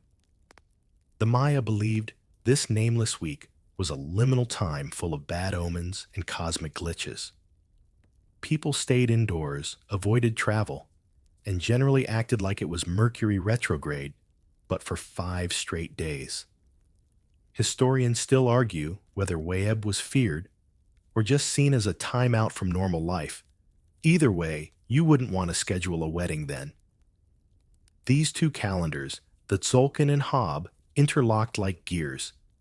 Every 52 Hob years, that's 18,980 days, the same combination of Tzolk'in and Hob would repeat. This 52-year cycle was called the calendar round, and it was a big deal. Imagine a birthday that only came once every half-century. You'd definitely invite the whole village. But the Maya didn't stop at 52 years. Enter the long count, a chronological behemoth that could track vast stretches of time past and future. Starting from a mythic creation date, August 11, 3114 BCE in our terms, the long count counted days in a base 20 system, marking Baktuns, Katuns, Tuns, Winals, in Keans. A single Baktun is 144,000 days. That's about 394 years. You thought leap years were hard. Try calculating your long count birth date before coffee. This is the system that led to the infamous 2012 Doomsday Panic, when the calendar rolled over from 1219, 1917-19 to 13.0.0 arrow. Modern folks assumed it was an apocalypse. Scholars say it was more like the Maya version of a Y2K reset, a big cosmic new calendar smell. Still, a few bunkers were built just in case. But what's astonishing is how the Maya used all this to run daily life. Farmers used the calendar to choose planting days aligned with Venus cycles. Rulers consulted it before going to war or crowning a new leader. Birthdays were interpreted as spiritual blueprints. Temples were aligned to solstices and equinoxes with jaw-dropping precision. Some even cast shadows that resembled serpents, because of course they did. Despite the complexity, the Maya were punctual. Cities like Tikal and Palenque operated with remarkable coordination. Pilgrimages and festivals ran like clockwork minus the clock. How they had full-time calendar priests, Akin, whose job was to maintain time as a sacred thread woven into every act. You might say, the Maya outsourced scheduling to astrologer accountants. One quirky detail: they carved dates on everything. Temples' altars, stele, even ceramic cups. Property of Chak 9.17.3.5.7 might be the ancient equivalent of labeling your lunch in the office fridge. It wasn't about ego. It was about recording the rhythm of the cosmos. You weren't just sipping cocoa. You were sipping it on a sacred day, under a sacred sun, in the grand arc of history. Time wasn't something you fought against. It was something you lived inside of. Even their myths reflected this. According to the Popol Vuh, the sacred Mayan creation story, the gods tried making humans from mud, too soft, then wood no soul, and finally maize, the food of the gods, the crop of life. Time, like humans, had to be cultivated, honored, and occasionally replanted. And all of this was done without gears, batteries, or alarms, just star stones and sacred math. So tonight, as your breathing slows, imagine drifting through a jungle lit by fireflies and mathematical clarity. Somewhere, a priest whispers a glyph into the wind, marking your sleep as sacred. The stars spin, the corn grows, and the calendar rolls on quietly, patiently, always right on time. What happens when time itself becomes so tangled, one man decides to rewrite the calendar from scratch? Step into the marble streets of ancient Rome, where the months once wandered like lost soldiers, until Julius Caesar took out his knife not for war, but for the year. The sun is hot over the forum shadows, short and dusty. Senators bicker under archways. Merchants haggle over jars of garum. And somewhere a frustrated scribe crumples a wax tablet in despair. Is it Martius Quintilis? What day is it? No one knows. Even the priests are confused. Welcome to the pre-Julian calendar, an elegant disaster. Originally, the Roman calendar was a lunar mess. Legend says it was founded by Romulus, yes, the wolf-raised founder himself, with only 10 months. The year began in March Marchus and ended in December. Decem Latin for 10. January and February didn't exist. The new year rolled in with spring, like a party guest who forgot to RSVP. That first calendar had only 304 days. So, what about winter? It simply didn't count. Historians still debate whether winter was considered dead time, or if Romans just ignored it, hoping for better days. Either way, it was like skipping January because you didn't want to pay rent. Later, King Numa Pompilius, Rome's second king, the boring one, added January and February to bring the total to 12 months. Sounds simple, except lunar cycles don't divide neatly into a 365-day year. So the Romans added a strange patch, Mercedonius, an intercalary month, occasionally wedged between February and March to keep things in sync. But here's the problem. Priests controlled the intercalations, and those priests were political. They'd add or skip days based on favors, bribes, or to extend a magistrate's term. Suddenly, one guy's year had 377 days, and another's had 355. It was time roulette and the empire was tired of losing. Enter Julius Caesar. In 46 BCE, Caesar returned from Egypt with a calendar upgrade, courtesy of the Alexandrian astronomer Sosigenes. Inspired by the Egyptian solar calendar, Caesar proposed a 365-day year with a leap day every 4 years. Months were standardized, intercalary confusion was abolished, and time got a makeover, as imperial as Caesar's laurel crown. That transition year, known as the Year of Confusion. To reset the drift, Caesar extended the year to 445 days. Imagine a December that lasts 2 months. Rome was probably exhausted, but at least they finally knew when to plant their chickpeas. One charming quirk, Quintilis, the 5th month, was later renamed July in Caesar's honor. Then Augustus came along and renamed Sextilis to August, and allegedly adjusted the month lengths to match July. That's why we have 2 long months back to back. Historians argue if this is true, or just political fan fiction, but the imbalance remains. And while we're here, ever wonder why? September, October, November, and December mean 7, 8, 9, and 10, but are the 9th through 12th months. Blame Rome's calendar shuffle. They never bothered to rename them after moving January to the front. It's like reorganizing your bookshelf and still calling the 3rd shelf top left. The Julian calendar wasn't perfect. Its leap year math was off by 11 minutes annually, a tiny error that added up. Over centuries, religious holidays drifted away from their intended seasons.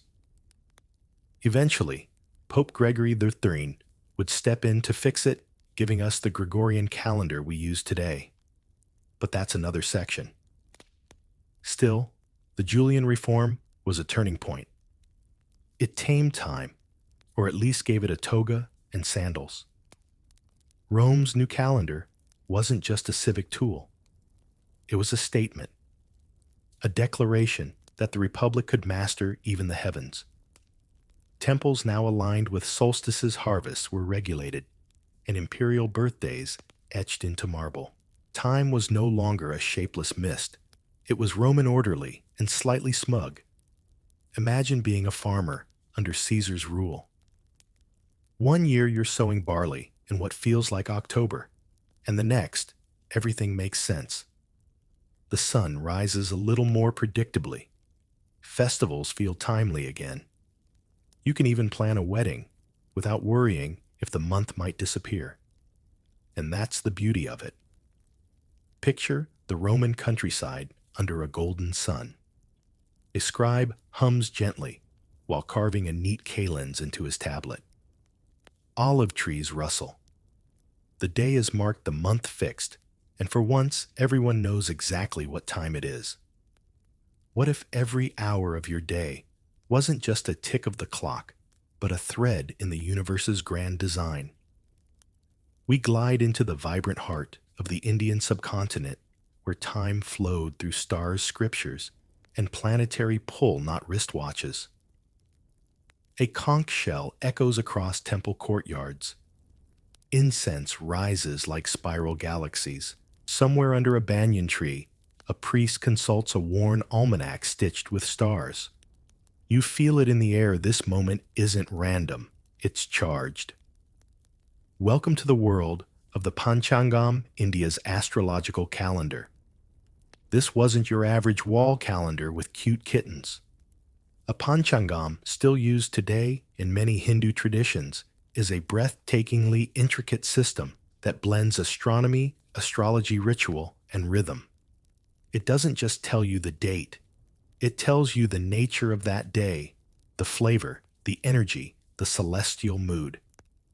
Every panchangam has 5 core elements. Pancha meaning 5, angam meaning parts.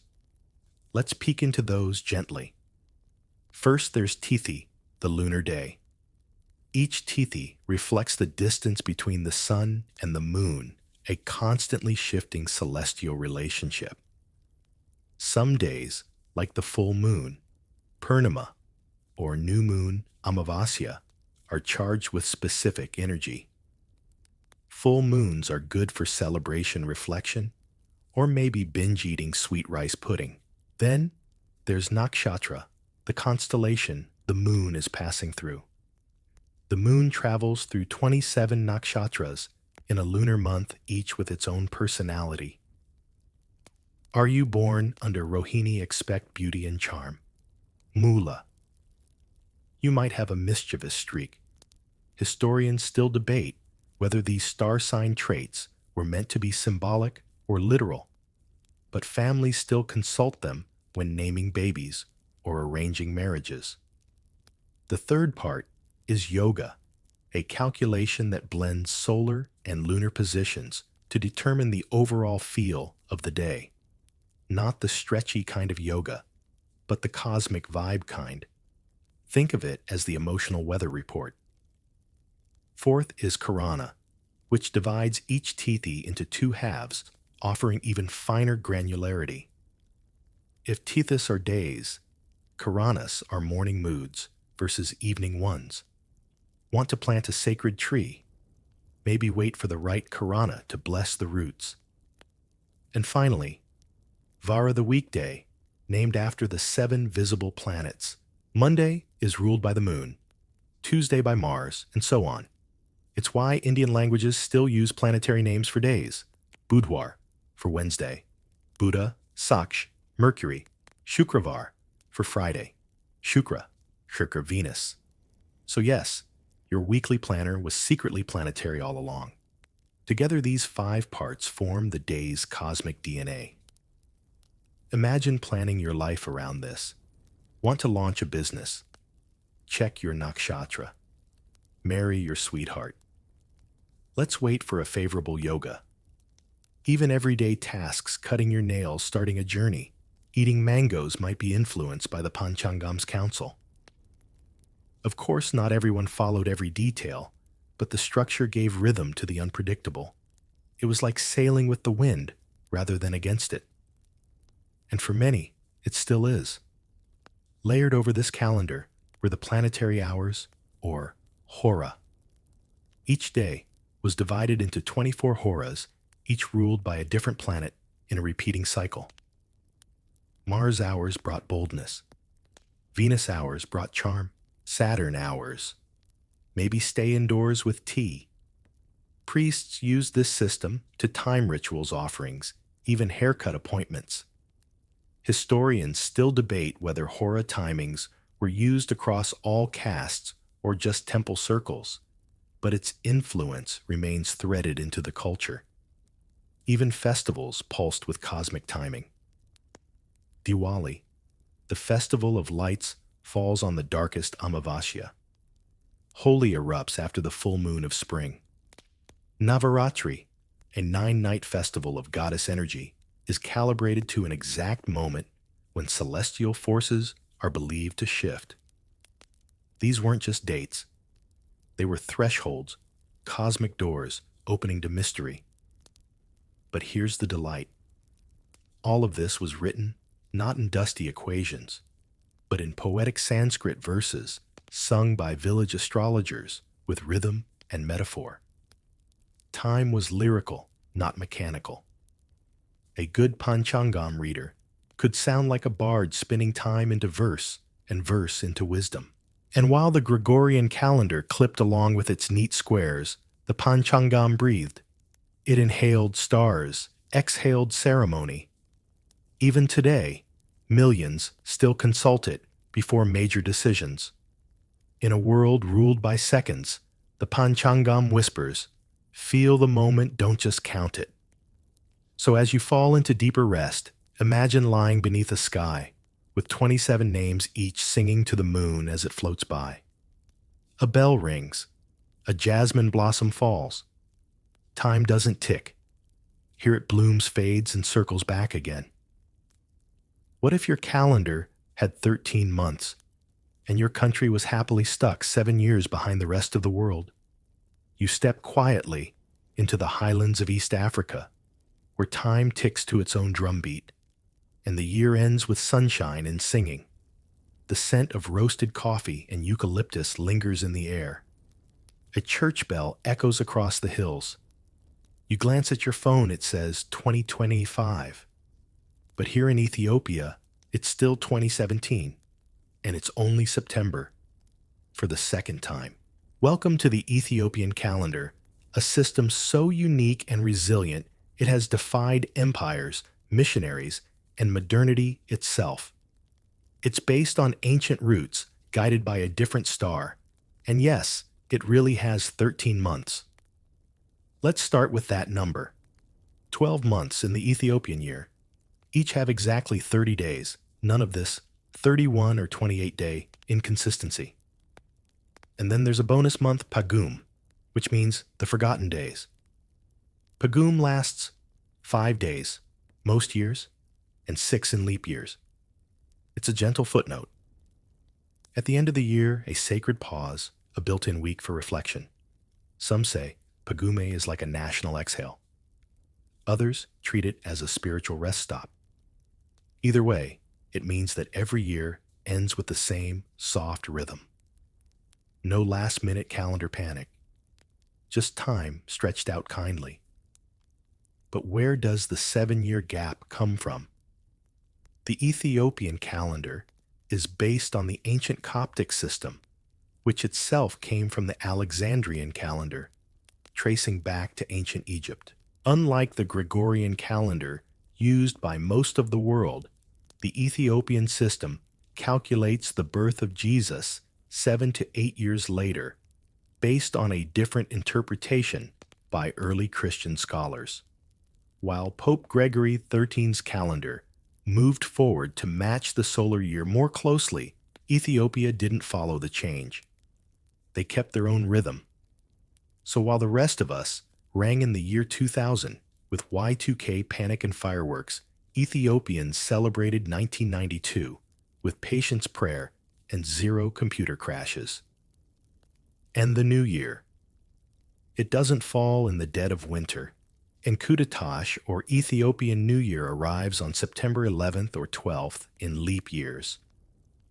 The rainy season has just ended. The countryside bursts into yellow with blooming mescal daisies. Families gather, children sing in the streets, and the whole nation enters the new year sun-drenched and song-filled. Imagine beginning your year in a field of gold, not frost. Historians note how this agricultural alignment made the Ethiopian calendar especially rooted in nature. The rains have passed, the land is fertile, the timing simply makes sense. Now, how do days flow? Ethiopian timekeeping has its own logic too. Days start at sunrise, not midnight, so 700 a.m. Western time is called 1 o'clock in Ethiopian time. Why? Because it's 1 hour after sunrise. Simple. Logical.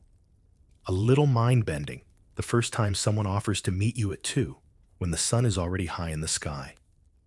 Even the language reflects this alternative logic. The names of months, Meskerim Tikimt, Hidartasas, sound like poetry. There's a softness in how time is spoken, a musicality often missing in modern numbers. And here's the lovely part. Ethiopians aren't in a rush to sync with the rest of the world. Ask locals if they mind being behind by 7 years, and many will smile. Time isn't something to chase. In a world that's always rushing, Ethiopia says, let's take our time. Historians still debate whether this resistance to calendar reform was political, religious, or cultural. But for the people who live it, the answer is simple. It works. It's theirs. This slower sense of time shows up in everything from storytelling to meal rituals. Coffee ceremonies can last hours as conversation brews alongside the beans. Birthdays are rarely exact, appointments flexible, and somehow life still unfolds on cue. For many Ethiopians, time isn't a tyrant, it's a companion, something you walk beside, not chase. So tonight, as you sink deeper into sleep, imagine sitting under a wide sky in Addis Ababa, sipping spiced coffee while mescal daisies sway. A child runs past with a sparkler celebrating the new year in September. Time here wears a softer face, and maybe just maybe that's something worth keeping. Imagine telling time not by a ticking watch, but by how long your shadow stretches across the sand. We drift across vast golden dunes, following a people who map the hours by moonlight prayer and the quiet logic of survival. The desert is hushed. Sand shifts beneath your feet like velvet. Somewhere in the distance, a goat bleats, and a low drumbeat of hooves marks a caravan's slow journey beneath the stars. There are no clocks out here, just the sun, the moon, and the rhythm of breath. This is the world of Islamic timekeeping, a system born not in temples or towers, but in tents, mosques, and open skies. It's a calendar made not to control nature, but to move with it, softly, faithfully. Let's start with the Hijri calendar, the Islamic lunar calendar still used today in religious contexts across the Muslim world. It's based on the moon's cycles, with 12 lunar months, each beginning with the sighting of a new crescent moon. That moment, often observed with the naked eye, is poetic in itself.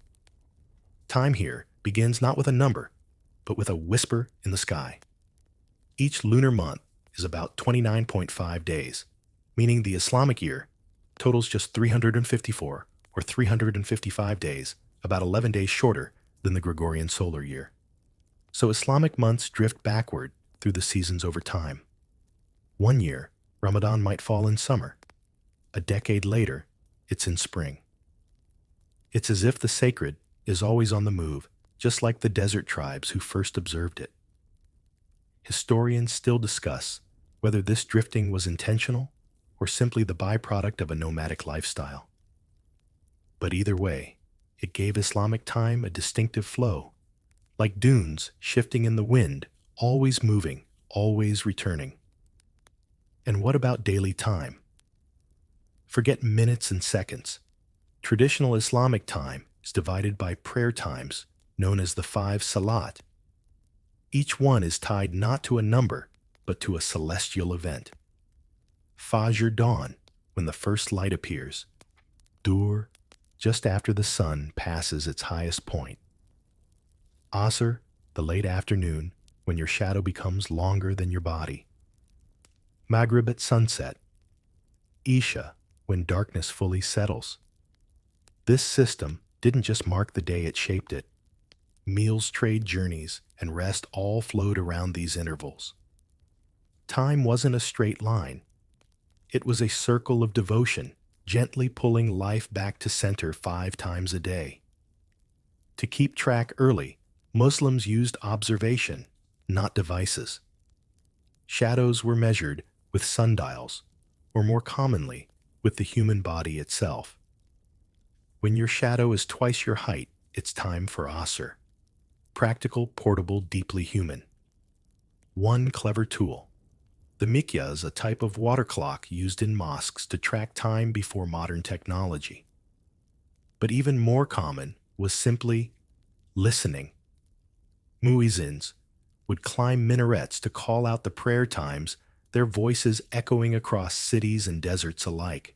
In places like Cairo or Fez, a chorus of calls still ripples through the sky, like a reminder stitched into the air. Pause, turn, remember.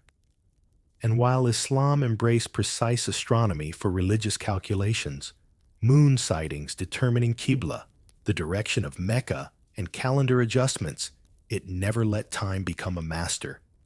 Instead, it remained a companion to faith.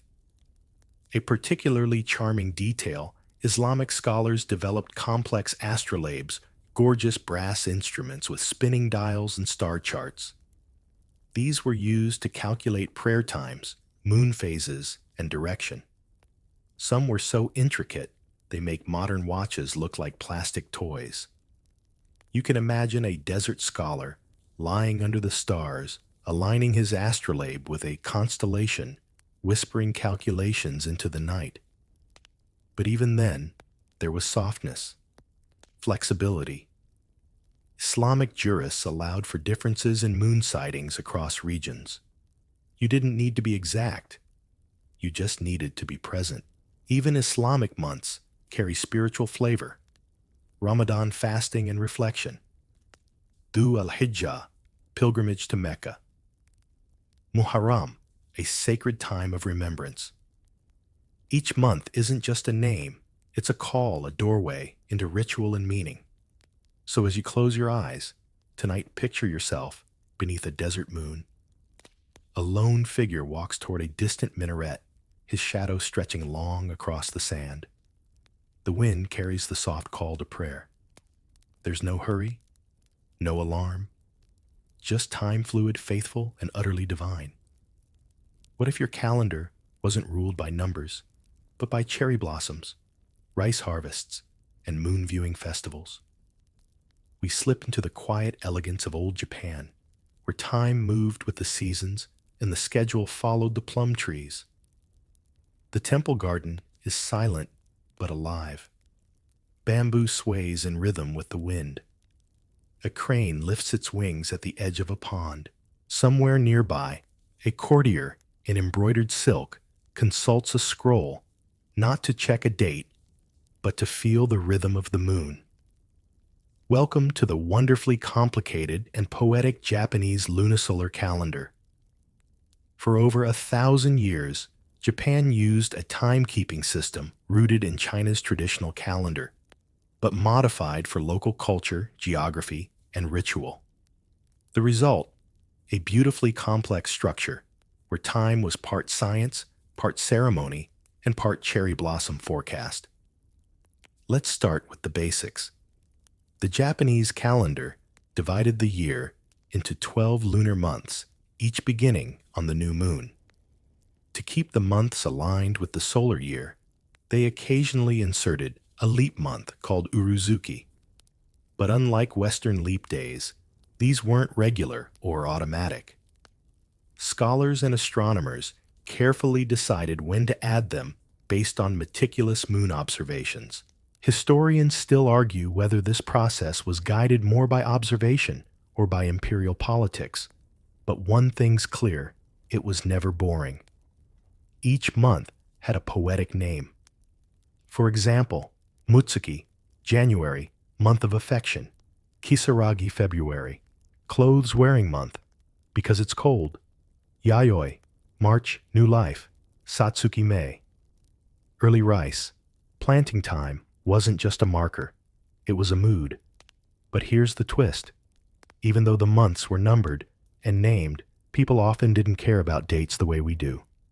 What mattered more were seasonal cues, the scent of blooming ume plum, the arrival of fireflies, the first snow. You didn't say March 15th.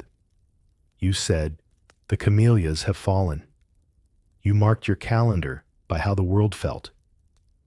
And then there was Hanami flower viewing. During spring, especially in Kyoto and Edo, modern Tokyo, crowds would gather beneath blooming cherry trees for picnics, poems, and delicate melancholy. The blossoms were seen as a metaphor for time itself, beautiful, brief, and fading. Even today, weather reports in Japan include sakura forecasts, so citizens can plan their lives around the blossoms. Talk about a seasonal commitment. In everyday life, time was measured by the hour system called Fute Jiho. This system divided both day and night into 6 equal parts, meaning the length of an hour changed depending on the season. Longer summer days meant longer hours. Short winter days meant shorter ones. Noon and midnight stayed fixed, but the hours surrounding them expanded or shrank. It was like having a stretchier clock depending on the weather. To keep track, people used incense clocks, candle clocks, or bell towers manned by temple timekeepers. In some towns, samurai known as tokiyaku, time announcers, walked the streets striking wooden clappers to let people know what hour it was. You'd know it was evening, not by your watch, but by a rhythmic clack-clack echoing down a lantern-lit alley. One overlooked gem of Japanese time, the 72 micro-seasons. Derived from ancient Chinese almanacs, these poetic intervals divided the year into slices of 5 days each. Names included: the east wind melts the ice, insects awaken from sleep, rice ears ripen.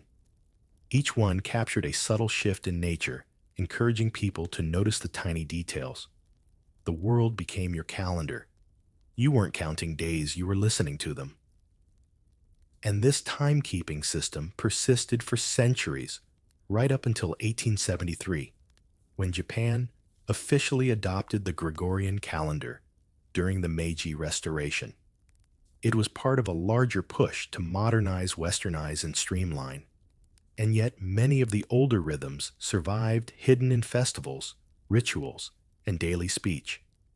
Even now, the traditional names of months are used in literature. The timing of events often nods to seasonal cues, and while people check digital clocks, like everyone else, there's still a strong sense of time as a living cycle, not a race. So tonight, as your breath slows and your thoughts soften, imagine lying beneath a cherry tree in Heian-era Kyoto. A court poet nearby composes a verse about falling petals. The sun begins to dip, and a distant bell sounds out the 5th hour of the boar. It's not precise, but it is perfect. What if time wasn't something you counted, but something you kept sacred? Now we're stepping into the rhythm of ancient synagogues and starlit Sabbaths, where time didn't just tick, it prayed, rested, and remembered. You're in a quiet Jerusalem courtyard. Olive trees whisper in the wind, and distant voices chant softly from open windows. A candle is being lit, not because it's dark, but because it's Friday. And when the flame catches, so does something deeper.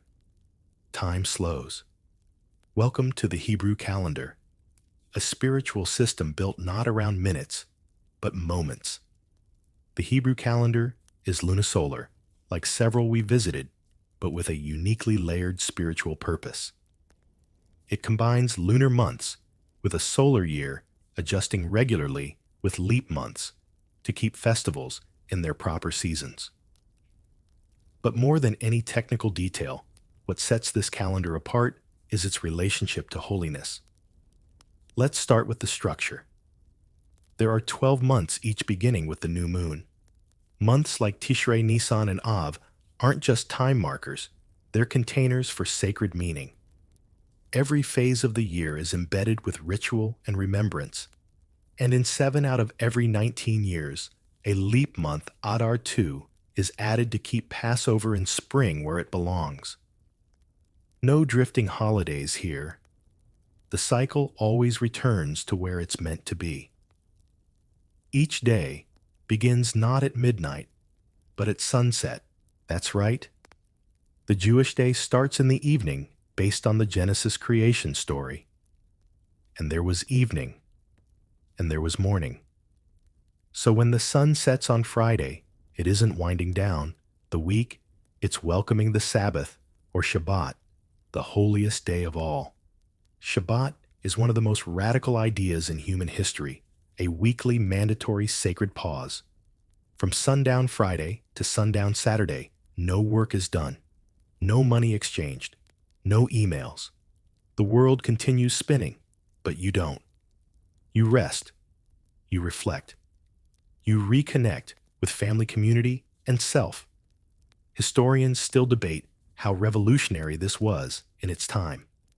In a world where labor never stopped and empires demanded constant toil, the Hebrew tradition of weekly rest was a spiritual rebellion, a declaration that time wasn't just for working, but for being. And it doesn't stop with the week. The calendar is marked by festivals, each with deep seasonal and spiritual roots. Passover, Nisan, spring liberation, and unleavened bread. Shavuot, Sivan, early summer, wheat harvest, and revelation. Rosh Hashanah, Tishrei, the Jewish New Year, full of reflection. Yom Kippur, the Day of Atonement, a 25-hour deep dive into self and soul. Sukkot, a harvest festival of tents, stars, and gratitude. Each holiday is more than a celebration. It's a reenactment. You're not remembering Exodus, you're living it. Eating bitter herbs, reclining at dinner, building a sukkah in your yard. Time here is experiential, not observational. It's something you taste, wear, and walk through. Then there's Rosh Chodesh, the new moon celebration. It's a minor festival, but a meaningful one. Women often observe it with extra rest or small gatherings. It's a pause within a pause, a lunar whisper, reminding you to reset even mid-month. One delightful detail. The Jewish hour once functioned like the Japanese one. It was elastic. Daytime was divided into 12 variable hours, which lengthened in summer and shortened in winter. You didn't say 3 p.m. You said the 6th hour of the day, which was always halfway between sunrise and sunset. A more intuitive kind of precision. Also worth noting, the Jewish year doesn't count from Jesus or Caesar, but from the traditional date of creation, currently placing us in the year 5785. That's nearly 6 millennia of recorded sacred time. You're not just living a day, you're part of an ancient continuum. There's even a sabbatical year, Shemitah, every 7 years when the land rests. And a jubilee year, Yovel, every 50, when debts are forgiven and property returns to its ancestral owners. These are time-based acts of social justice coded directly into the calendar. A reminder that rest isn't just for individuals, it's for communities and even the earth itself. So as you relax now, eyes closed, breath soft, imagine yourself under a starry sky, hearing a shofar sound in the distance. A loaf of braided challah rests on the table. Candles flicker. The week has ended, but something timeless is beginning. You are not late. You are right on time. What if your calendar didn't have leap years because it didn't need them? We drift into the firelit halls of ancient Persia, where time was measured not by correction, but by cosmic harmony, divine months, and the careful balance of light and shadow. You step through a garden where pomegranates hang heavy and fragrant. The air smells of sandalwood and honey. In the distance, a flame burns eternal and unbothered. A priest in white robes tends it silently, glancing up at the stars, not to wish, but to calculate. Welcome to the Zoroastrian calendar, a sacred system that treated time itself as a spiritual being. The Zoroastrian calendar wasn't just functional. It was moral, cosmic, and divinely ordered. Created to reflect the teachings of the prophet Zarathustra, it divided the year into 12 months each, with exactly 30 days. No leap years, no fiddling, just balance and a little poetic imperfection. But let's pause and admire the structure. Each of the 12 months had a name, not from numbers or emperors, but from sacred beings, divine concepts, angels, and attributes of Ahura Mazda, the supreme deity. So the month names weren't January or April. They were Bahman, good purpose, Spandarmad, holy devotion, and Ordi Behesht, best truth. Time here was not neutral. It was a hymn. Even better, each day of the month also had a name, meaning every single day carried a unique identity. Imagine waking up and saying, "Ah, yes, today is Anahita Day in the month of Mithra." That's not just an appointment, it's a spiritual alignment. Now, how does a 360-day calendar cover a full solar year? Simple. The Zoroastrians added 5 extra days at the end of the year, called the Gatha days, named after sacred hymns. These were considered outside of normal time, floating days, spiritually charged transitional like stepping between chapters. Some believed the veil between worlds was thinner during this period. Ancestors could visit. Prayers were stronger. Time was softer. Historians still debate whether the original Zoroastrian calendar included any kind of intercalation system. Some later versions tried to resync with the solar year, using rough adjustments, but many agree the earliest forms just didn't bother. If your calendar was spiritual first and seasonal second, a little drift was no big deal. This approach came from cosmic trust. In Zoroastrianism, time wasn't chaotic or cruel. It was part of Asha, the divine order of things. The universe was a battlefield between truth Asha and falsehood Druj, and keeping a correct calendar was part of staying on the side of order. That's why Zoroastrians celebrated Nowruz, the Persian New Year, on the spring equinox, a moment of perfect balance between day and night. A calendar aligned with that moment was not just accurate, it was righteous. Even the way Zoroastrians viewed life stages echoed this sacred clock. A person's journey was broken into phases: childhood, adulthood, and elderhood, each aligned with responsibilities and rituals. Birthdays weren't just celebrations, they were spiritual audits. Were you in sync with your purpose? And the calendar was tied deeply to the fire temples, places where sacred flames burned continuously for centuries. Fire was the symbol of truth and divine presence. Timekeeping wasn't done with sand glasses or bells. It was done by prayer rotations, seasonal chants, and an unbroken chain of ritual. You didn't need a ticking clock when every breath was already woven into cosmic rhythm. Even today, modern Zoroastrian communities use different calendar variants, some with intercalated days, some still following the ancient drift. But they all preserve the spirit of the structure, that time is not a machine, but a sacred sequence, a moral map. One charming detail: in some traditions, each month came with associated duties, helping others, honoring animals, protecting nature. Imagine a calendar that didn't just tell you what day it was, but reminded you who to be. So tonight, as the embers of your thoughts glow low and steady, imagine yourself seated near a sacred flame, listening to the soft chant of an ancient hymn. Time here doesn't correct itself. It doesn't race. It simply burns, bright, ordered, and serene. What if your calendar wasn't made of numbers, but of mist bonfires and whispers in oak groves? Now we step softly into the myth-wrapped world of the Celts, where time wasn't measured, it was turned like a wheel. The wind carries the scent of peat and rain. You walk beneath a canopy of ancient trees, moss soft beneath your feet. Somewhere ahead, flames crackle.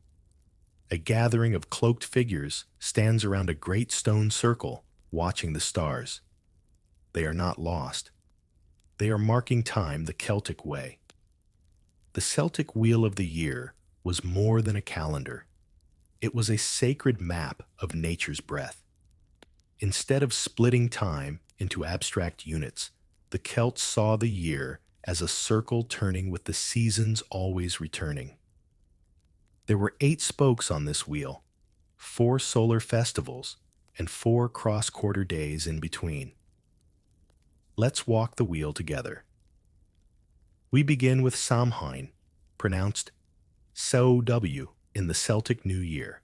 Held at the end of October, it marked the final harvest and the descent into winter. It was a liminal time when the veil between worlds thinned. Ancestors were honored, fires lit, stories told. And yes, it's the ancient root of Halloween. But long before costumes and candy, it was a sacred pause, a reckoning with darkness, a soft funeral for the sun. Then came Yule, the winter solstice, the longest night, but also the promise of light's return. Fires burned in hearths and hillsides alike. Evergreen branches symbolized life's endurance. The sun was reborn. Even without a written calendar, people knew from here the days would slowly lengthen.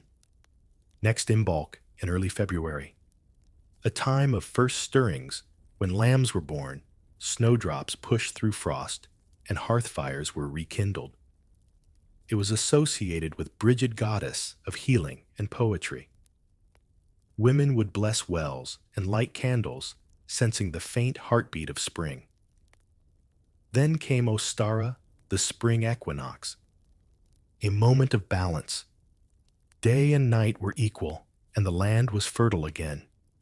Eggs, hares, and blossoms filled ritual symbols of renewal that still echo in modern spring celebrations. At Beltane, May 1st, the world burst into fire and fertility. Bonfires blazed on hills. Couples leapt flames hand in hand. Livestock were driven between twin fires for purification. Beltane was a gateway into summer, bold, wild, alive. Litha, the summer solstice, followed. The sun stood at its zenith. Crops flourished. Meadows hummed with bees. Druids and farmers alike honored the strength of light and knew it would soon begin to wane. Then came Lugnasad, August 1st, the first harvest. Named for the god Lugh, it was a time of feasting, games, and thanksgiving. Bread was baked from the first grain, and communities gathered to dance, trade, and sometimes court. Finally, Mabon, the autumn equinox. Another point of balance, but now light was yielding.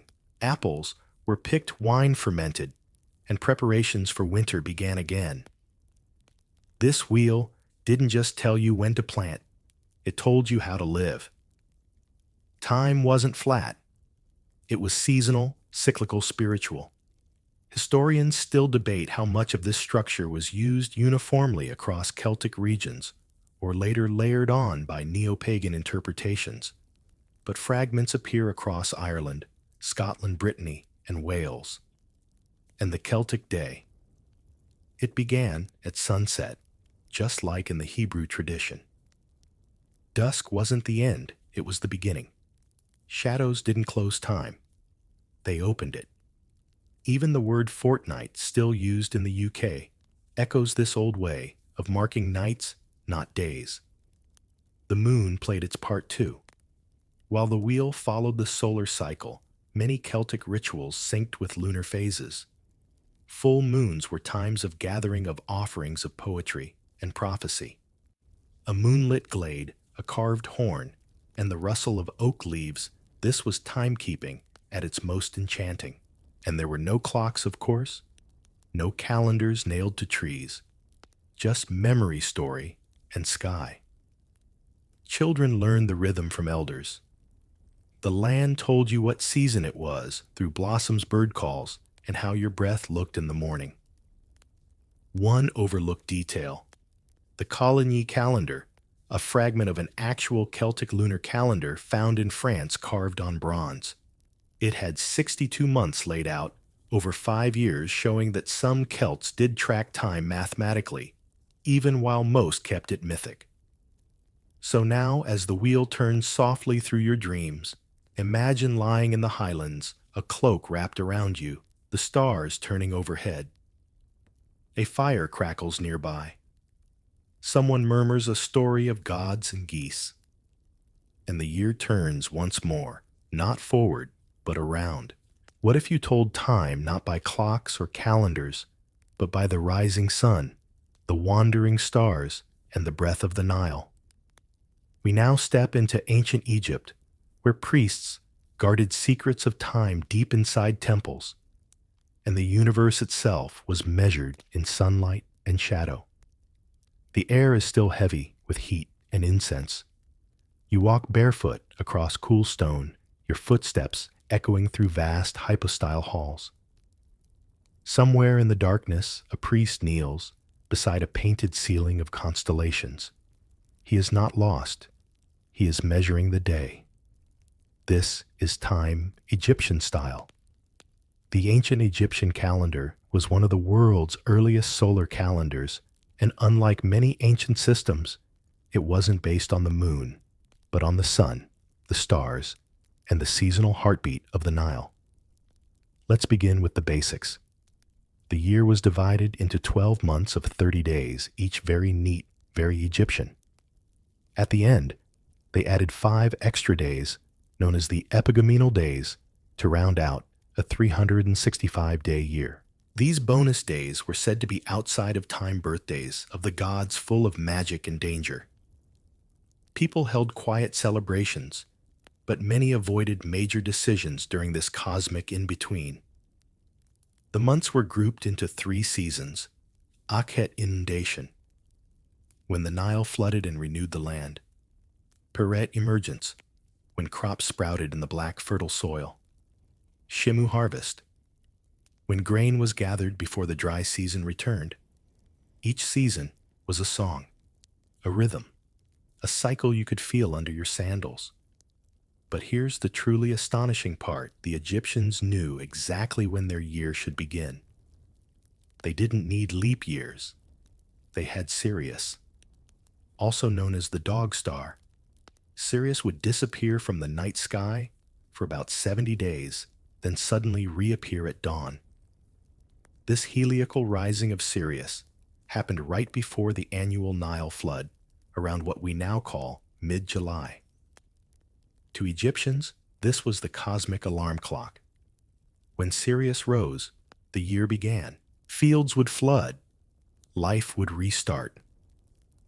Historians still debate whether the Egyptian civil calendar stayed perfectly in sync with Sirius or drifted slightly over centuries due to the lack of a leap year. But in practice, the priesthood adjusted festivals and rituals to stay aligned with cosmic rhythms. They weren't slaves to dates. They were dancers with the stars. And they had help. Inside temples, like Dendera and Edfu priests, created star charts, sun clocks, and diagonal calendars painted onto ceilings and sarcophagi. The Dendera zodiac, a stunning carved map of the heavens, shows that Egyptian timekeeping was deeply astronomical, poetic, and practical. One clever invention, the Merket, a kind of star tracking tool used to align temples and mark time at night. 2 plumb lines, a sighting instrument, and the North Star. That was all it took. With this, priests could divide the night into 12 hours based on star positions. They also had water clocks, clepsydras, and shadow clocks, stone slabs that told time by the shifting angle of the sun. But don't picture everyone walking around with sundials strapped to their robes. For most Egyptians, time was cyclical, tied to farming festivals and daily rituals, not precision. The day began at sunrise, divided into 12 daylight hours. The night had its own 12 hours, based on constellations called the decans. These star groups rose in succession every 10 days, and watching them told you where in the night you were. Temples, too, ran on sacred clocks. Priests performed rituals every morning, afternoon, and evening, washing statues, lighting incense, reciting hymns. These acts weren't optional. They were necessary to keep Ma'at, the divine order of the universe, intact. If the temple missed a sunrise, offering the sun itself might falter.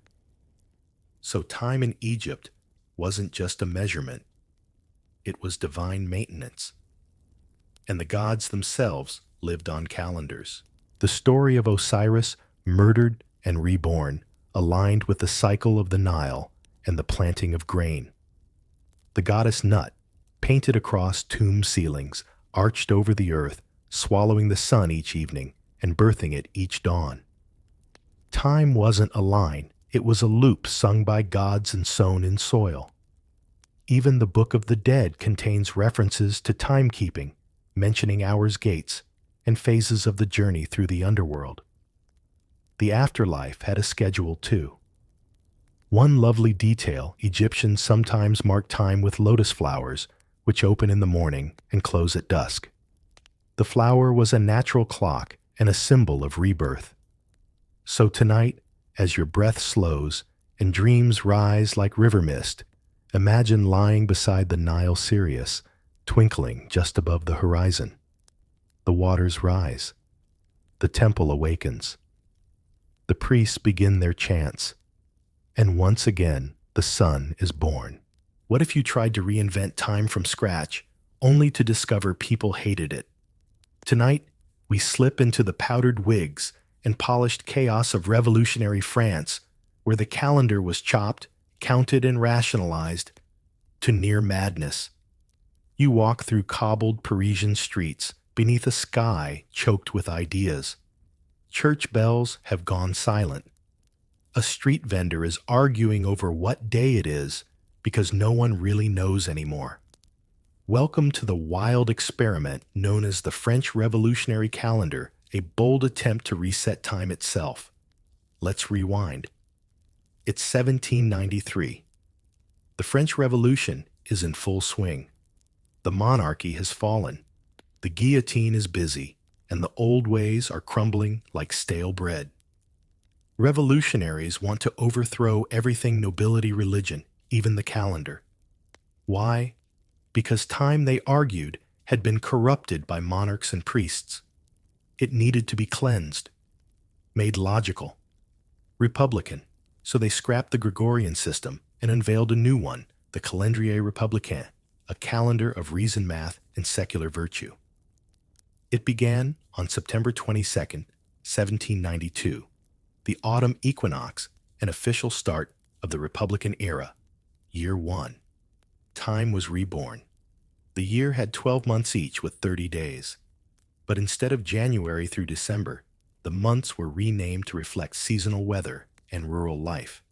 Vendémiaire, grape harvest; Brumaire, fog; Frimaire, frost; Nivose, snow; Pluviose, rain; Ventose, wind; germinal, sprouting; Floreal, flowering; prairial, meadows; Messidor, harvest; Thermidor, heat; Fructidor, fruit.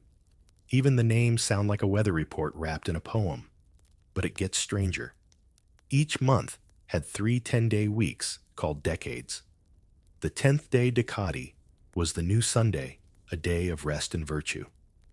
The other 9 straight work days. That's right, they tried to give people 1 day off every 10. You can imagine how the bakers and blacksmiths felt about that. Historians still argue whether this change was more ideological or just administrative madness. Either way, it never quite stuck. People were used to a rhythm of 7 days with deep religious and cultural roots. Suddenly, weddings and markets were misaligned. Holidays vanished. Even the church bells stopped ringing since there were no more Sundays to mark. But wait, it gets more mathematical. Each day was broken into 10 hours, each hour into 100 minutes, and each minute into 100 seconds. Decimal time. Pure logic. A metric dream. They even made special decimal clocks with 10-hour faces, and people hated them. One Parisian wrote that checking the time became like reading in a foreign tongue. A merchant complained that business felt like walking uphill all day. The decimal system was eventually abandoned, but not before confusing everyone from watchmakers to city hall clerks. Even the days of the week were renamed after nature and labor. Primidi, duodi, tridi. Instead of saints, Each day was dedicated to a plant, animal, or tool. For example, the 13th of Fructidor was the day of the onion, the 7th of Ventos Cow Day. This quirky feature was meant to honor the common folk in rural France, but also perhaps to smother religious influence by replacing saints with turnips.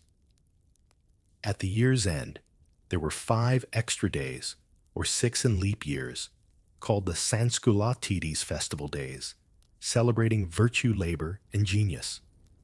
A sort of secular Mardi Gras, minus the glitter. People were encouraged to reflect on reason, industry, and citizenship. But by 1806, after barely a dozen years of confusion and grumbling, Napoleon pulled the plug. France returned to the Gregorian calendar, and the Republican months faded like an old fog brumaire, you might say. Yet some parts survived. The names of months like Thermidor and Fructidor still echo in history books. And there's something undeniably romantic, if slightly ridiculous, about a time when people tried to realign human life with the turning of grapes, rain, and wind.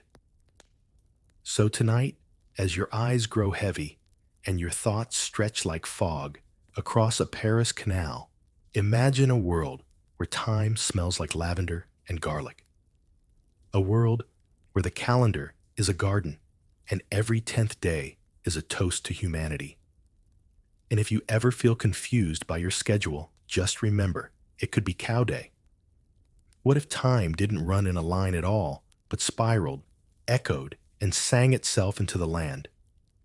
Tonight, we wander gently into the dream time, the sacred worldview of Australia's Aboriginal peoples, where past, present, and future blur into a single breathing story. The sky glows with unfamiliar stars. A warm wind moves across ochre cliffs and eucalyptus groves. You walk barefoot through red dust each step, tapping into songlines, ancient paths traced not with ink, but with memory, story, and rhythm. This isn't time as you know it. This is dream time. In Aboriginal traditions, time isn't linear. It's not even circular.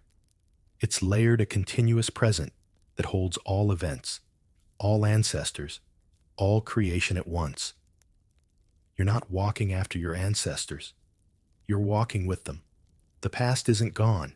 It's here humming beneath your feet.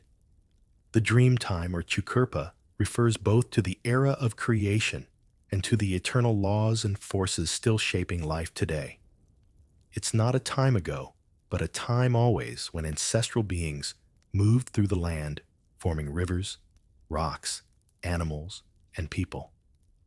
Every landscape feature holds a memory, a story, a spirit. So how did this worldview function as a calendar? It's surprisingly precise, just told in a different language.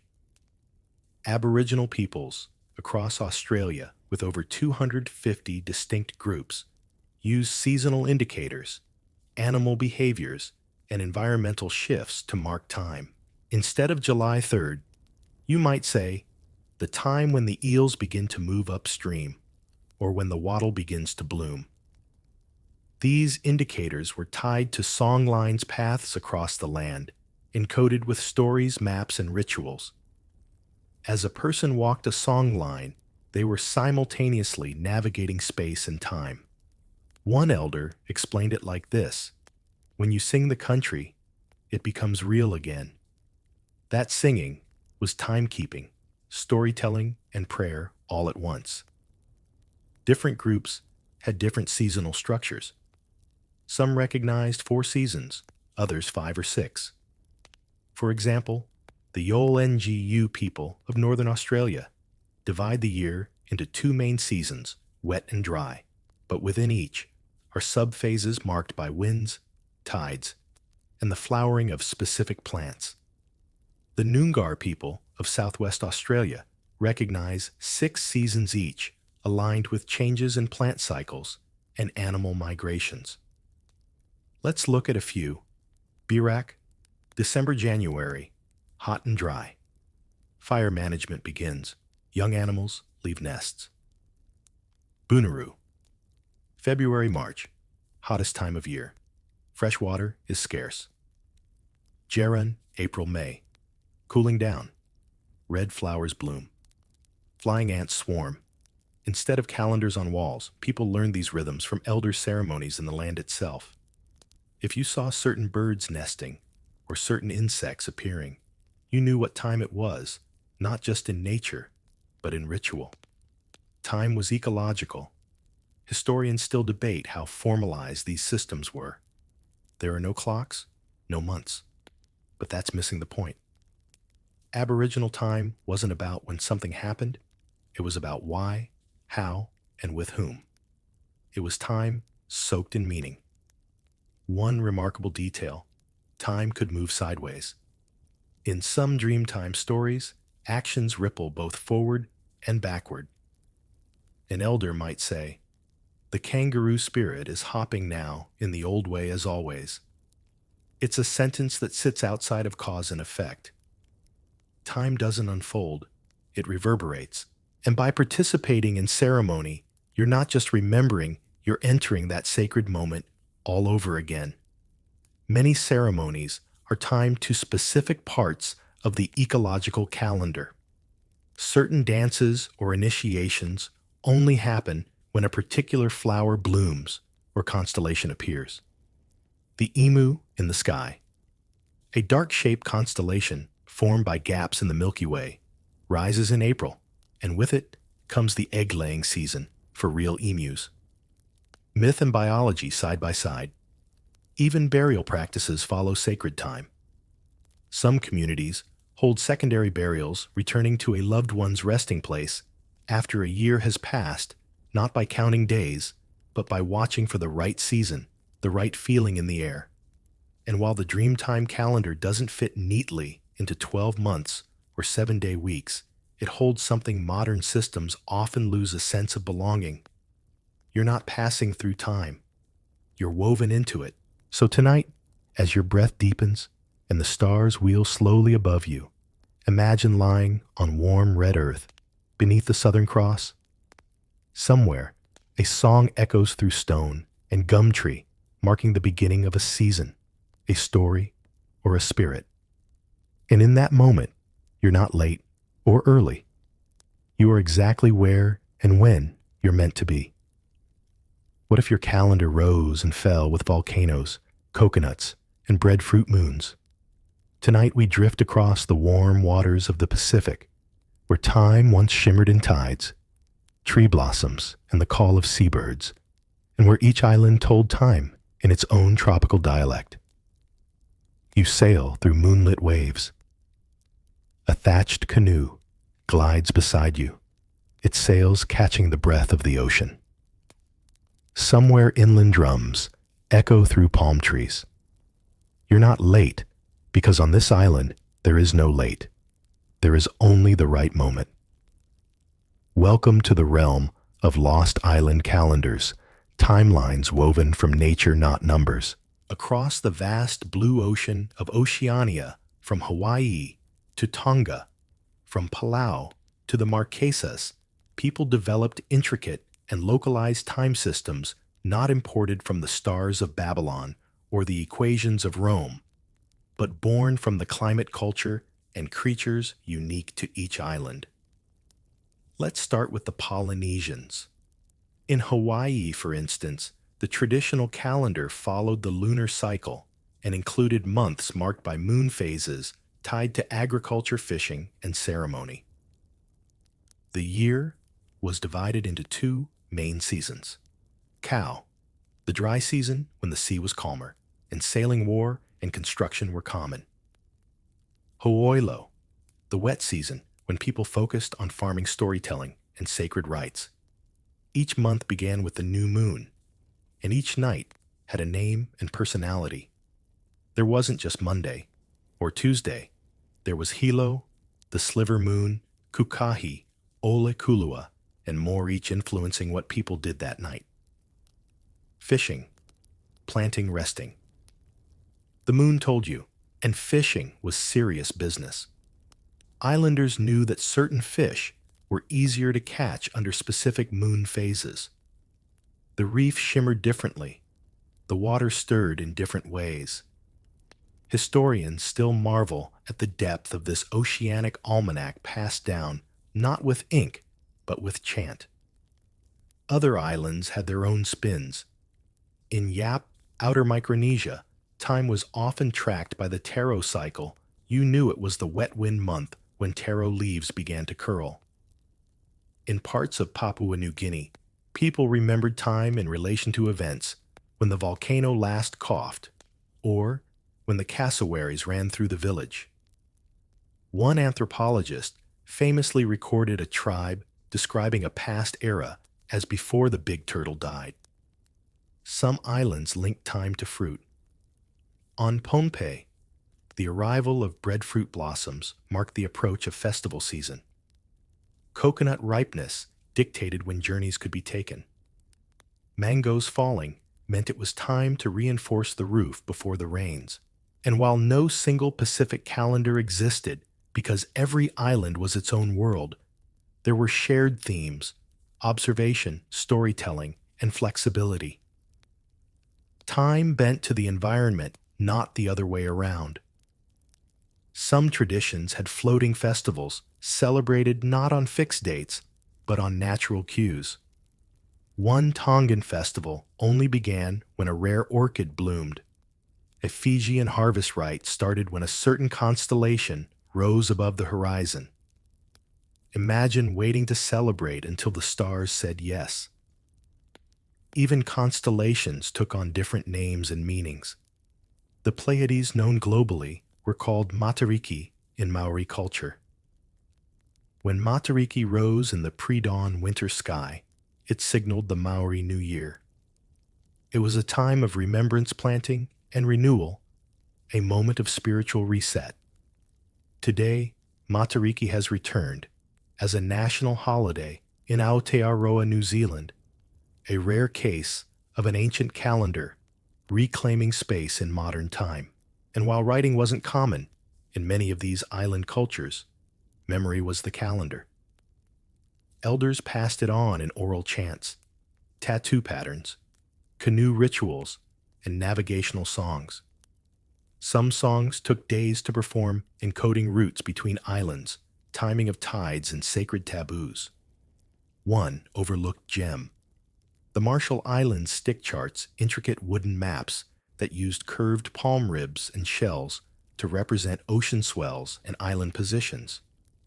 They weren't static maps. They were dynamic calendars tuned to seasonal wave patterns and sailing rhythms. Historians still debate just how precise these systems were, but the success of Polynesian navigation, long before compasses or sextants, suggests they were incredibly effective. They didn't need numbers. They had waves, wind, and memory. Even today, some islanders still say, "Don't look at your clock, look at the tide." A soft rebellion against digital tyranny. So tonight, as sleep carries you across invisible currents, imagine lying beneath swaying palms, listening to the lull of waves against coral. A moon rises its shape, telling fishermen to rest, lovers to dance, and elders to tell stories. Time drifts like a canoe, guided by stars you don't need to name. What if our ticking clocks aren't helping us, but exhausting us? Tonight, we end our journey not in the past, but on the edge of a gentle question. Should we ditch the clock? You lie still in a quiet room. Somewhere a second hand moves. Tick, tick, tick. But tonight we'll soften that sound. We'll tune it out. Because around the world for thousands of years, people have lived full, meaningful lives without hearing a single tick. No alarms, no calendar apps, just rhythm, ritual, and rest. So, was it better? That's the question. A surprising number of modern scholars, wellness experts, and anthropologists are asking today. The more we learn about ancient and traditional calendars, from the rice moons of China to the breadfruit tides of the Pacific, the more we begin to wonder, did they understand something we've forgotten?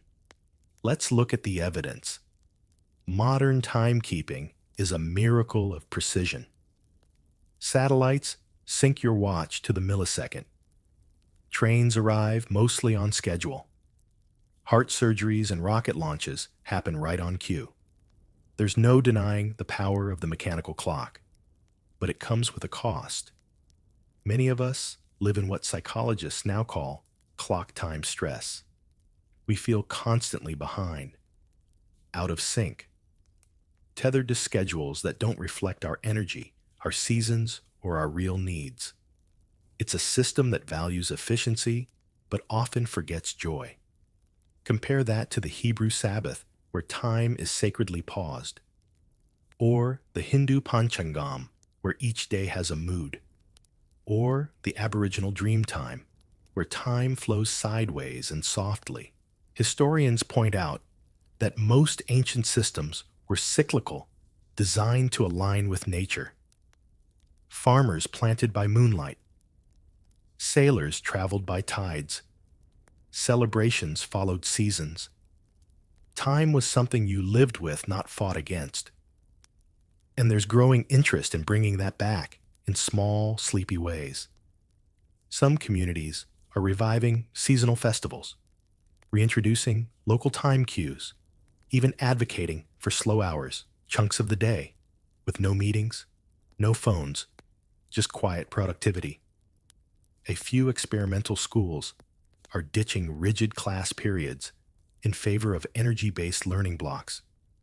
Even some hospitals now dim the lights and shift care rhythms at night, creating environments that feel less like clock towers and more like homes.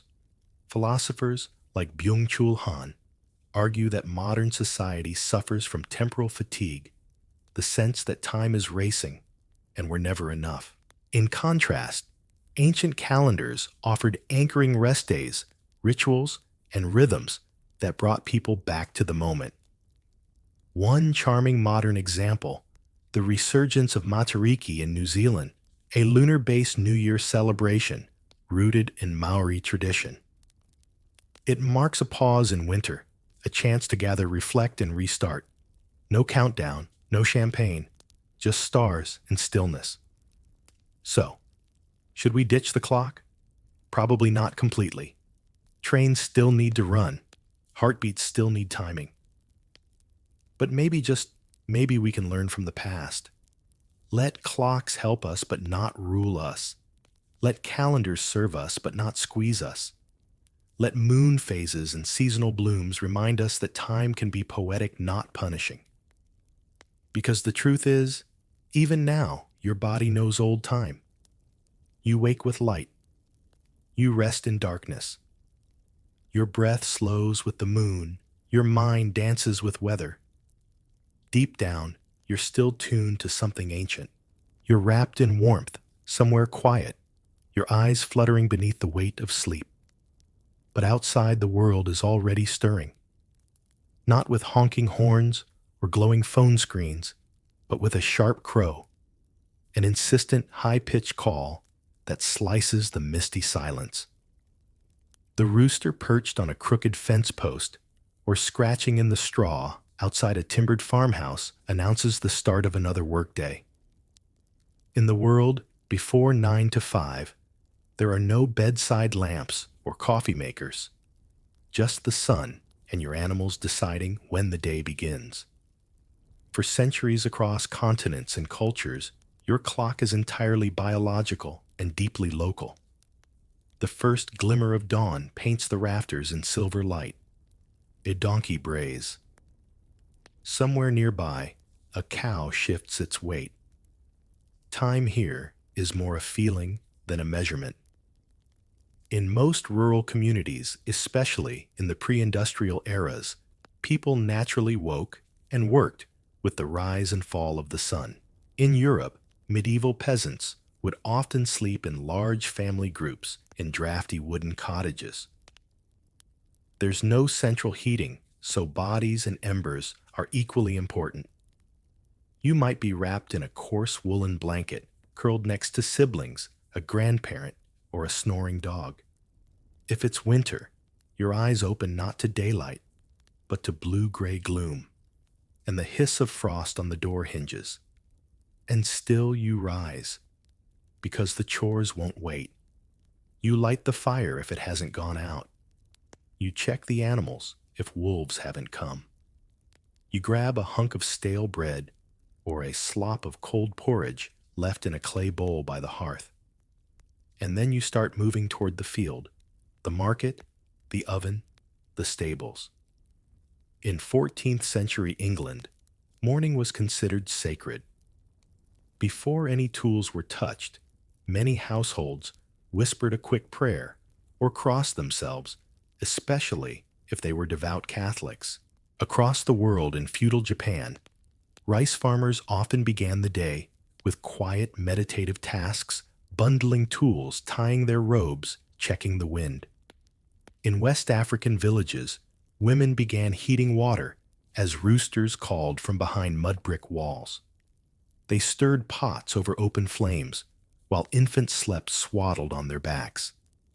Alarm clocks existed in strange forms, some water-driven, others candle-based. In 9th century China, monks developed incense clocks, sticks of perfumed resin embedded with tiny metal balls. As the incense burned, the balls dropped onto trays, alerting the user with a soft chime. But these weren't for peasants. These were for scholars, the elite, the keepers of time, not its followers. If you were lucky, your rooster didn't just crow. He strutted like royalty, alerting the whole village. In some parts of rural France and Italy, roosters were so essential that fines existed for stealing or harming one. They were quite literally the morning news, and if your rooster slept in, well, tough luck. The pigs still needed slopping. One peculiar note in Norse mythology, a rooster named Gullinkambi was said to crow at the start of Ragnarok, the end of the world.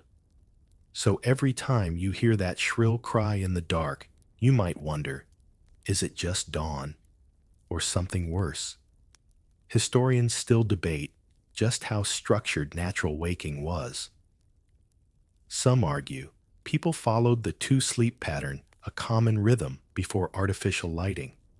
People would sleep a few hours after dusk, wake for a while in the middle of the night to pray, talk, or tend embers, then sleep again until dawn. Others say rural laborers just collapsed from exhaustion and didn't stir until they had to. And as you open your eyes in this old world, you feel it: no buzzing phones, no train schedules, no fluorescent light flickering overhead. Just breath and heat and the scratchy wool blanket twisted around your legs. The rooster crows, again less charming this time, and you groan. Because whether you're a 12th century serf or a 5th century herder, morning is still morning, and you're still tired. But there's no snooze button here, no latte waiting. Just the long rhythm of daylight, your muscles, and 1,000 small chores that began with that first crow. You'd be surprised what qualifies as breakfast when your hands are still numb and your boots are straw-lined. Long before cafes and croissants, the medieval morning started, not with a buffet, but with a bowl. Sometimes cracked, often cold. You wake in the early 1200s to a world of thick fog, smoking hearths, and something bubbling in a pot, maybe oats, maybe barley, maybe whatever grain was salvaged from last year's stores. In a typical medieval household, there's no rise and shine moment, just rise and get moving. Your body is stiff from a night on a rope mattress or rough wool blanket. You stretch, mutter a prayer if you're pious, and rub soot from your eyes. There's probably a bit of ash in your hair from the smoky hearth that barely kept the chill out. You reach for your morning sustenance, what historians generously call pottage. It's porridge, sort of. A mushy blend of grain and water, sometimes with onions or beans stirred in, if luck or gardens were generous. Salt is a luxury, milk is a gamble, and anything sweet. Let's not kid ourselves. Sugar's centuries from common use in most of Europe. Your spoon is probably carved wood. Your bowl may have a crack sealed with resin, but it works. For the lucky or the well-positioned nobles, monks, skilled tradesmen, breakfast might include cheese, day-old bread, or even dried fruits. In a monastery, the routine is more rigid. You might wake to the sound of a handbell calling you to lauds the dawn prayer. The monks file in silent, robed and sleepy-eyed. You chant psalms while the sun filters through stone arches, and after that bread, cheese, watered ale. Then silence again. Medieval mornings weren't uniform routines, shifted by geography, season class, and even weather. In warmer climates, like Moorish Spain, the day might begin with strong coffee-like brews, chickpea paste, or olives. In Norse territories, dried fish might accompany dense rye bread and fermented milk. And in Slavic villages, cabbage soup could qualify as both breakfast and lunch, depending on the hour. And what time is it exactly? Hard to say. Unless you live near a bell tower, you go by light. When shadows start shrinking and the mist lifts, it's time. Town clocks, where they existed, were inconsistent and usually rung only a few times a day.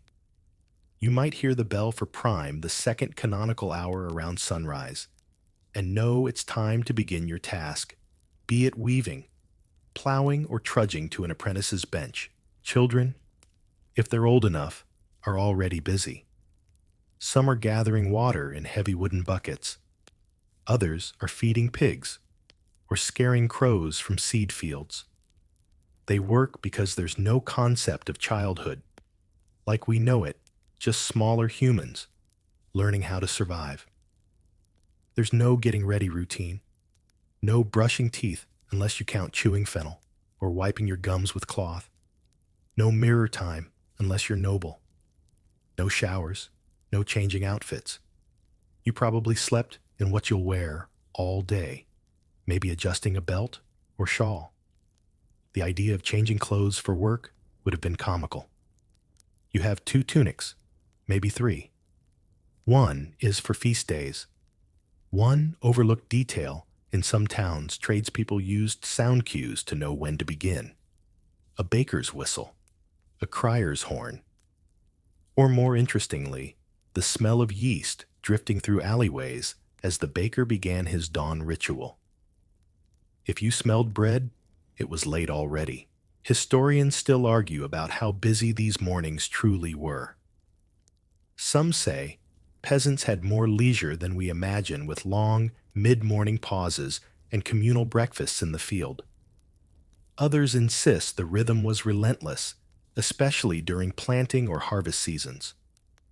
The truth, like porridge, is probably somewhere in between a slow boil with occasional bubbles of chaos. You finish the mush. It was warm briefly.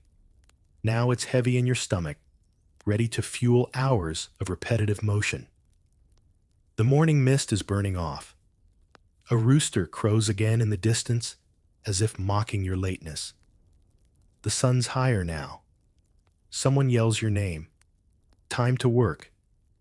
You wouldn't expect a bakery to feel like a blacksmith's forge, but in ancient Rome, it practically did. The heat hits you first. Even before you open your eyes fully, the thick, yeasty air chokes your nostrils. It's barely past midnight, and your tunic clings to your back like wet parchment.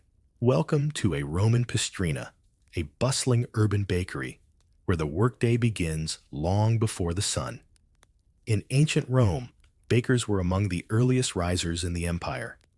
Their job was precise punishing, and timed not by hours, but by dough. They'd often begin their shifts around 2:00 a.m. The goal: have loaves ready just as the city began to stir. And in a metropolis of over 1 million people, bread wasn't just a luxury, it was survival.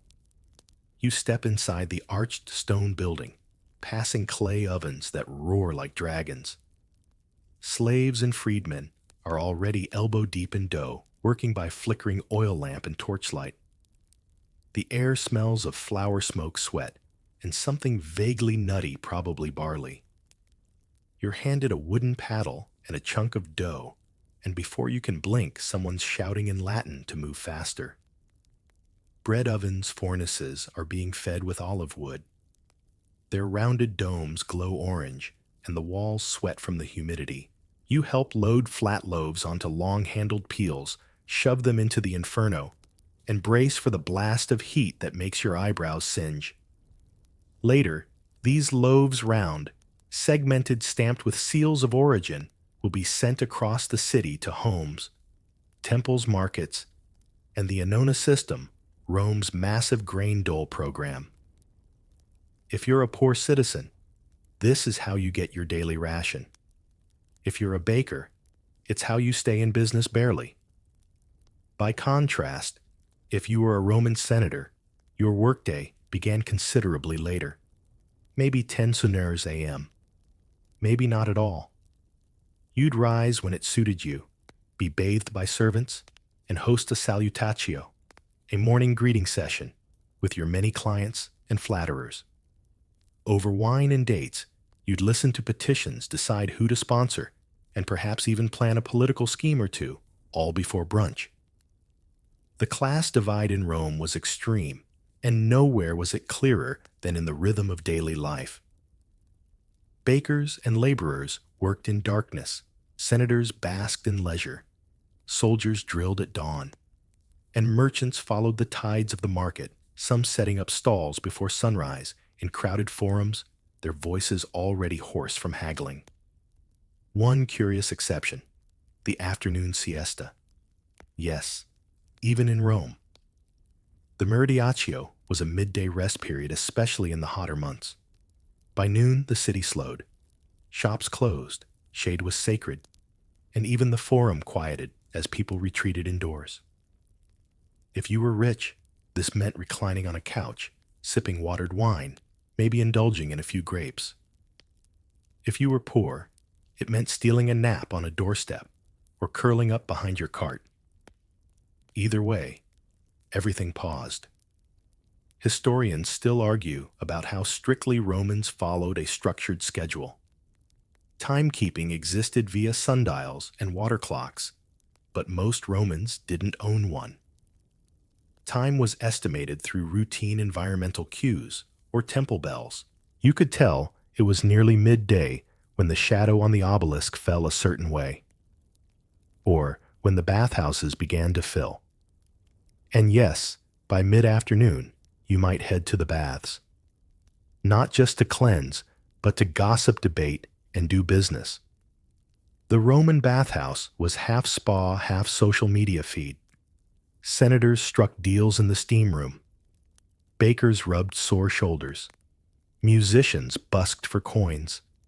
And if you were lucky, you'd leave cleaner and with new information about politics or gladiator matchups. One overlooked detail, Roman bakers often chained their workers to prevent them from escaping mid-shift. Slaves especially. You might be kneading dough with an iron clasp around your ankle, tethered to a stone bench. The law allowed it, and business often demanded it. The ovens are now empty. Loaves cooling. You wipe sweat from your brow and step outside. The sun is rising, finally. For you, it's nearly the end of your day. For everyone else in Rome, it's just beginning. Markets rarely whisper, but if you step into an Aztec one, you'll hear poetry before prices. The first thing that greets you is color, not just the woven fabrics flapping on bamboo poles, but the marigolds, hundreds of them, strung together in garlands, piled high in baskets, worn in braids, and tucked behind ears. Their golden glow competes with the sun, and the scent, bright, earthy, almost citrusy, clings to your hair and your tunic. It's early morning in Tlatelolco, the grand marketplace of the Aztecs, just across the water from Tenochtitlan. Traders are already unpacking wares as you arrive: obsidian blades, cacao beans, turkey eggs, avocados, and bundles of maize. You squint. Somewhere over there, yes, that's a jaguar pelt. And there, a cage of songbirds, their tiny wings beating like drums. There is no clock here, only the movement of bodies, the angle of the light, and the rhythm of the crowd. You follow a mother with a clay jug balanced on her head, her child dragging a string of dried chilies behind her like a pet.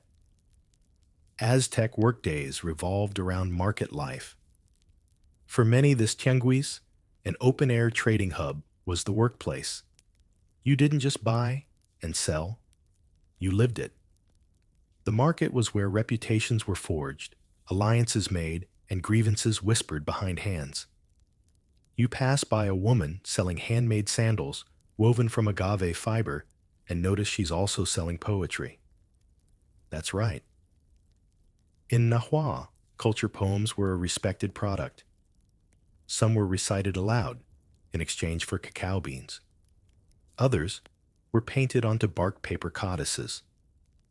One vendor chants verses as she sells feathers, her words floating just above the flute music, drifting from the next row. Curiously, there's no standard work hour here. Your shift depends on what you sell, what you've gathered, and how quickly it moves. You might arrive at dawn and be done by mid-morning, or stay until the heat breaks and the sun dips below the temples. You eat when you can often right at your stall. Tamales, tortillas, maybe a tole, a warm maize drink. You rest only when customers thin out and forget cash registers. Here, cacao beans are currency. Also accepted Quoxley cloth copper axes and even salt. You watch a heated barter over a bundle of red-dye cochineal insects crushed into powder. It's worth more than gold in some places, and both parties know it. No clocks, no schedules. Just value, voice, and timing. Over in a quieter corner, priests buy incense for temple offerings. Nearby, a boy tries to trade frogs for chili paste. It's not going well. But his timing? Excellent. The crowd laughs, and someone gives him a tamale out of pity. Trade isn't just transaction, it's performance. Historians still argue about just how large these markets were. Some claim 20,000 people gathered here daily. Others insist the number swelled past 50,000 on festival days. What's certain is the Aztecs took work seriously, but not solemnly.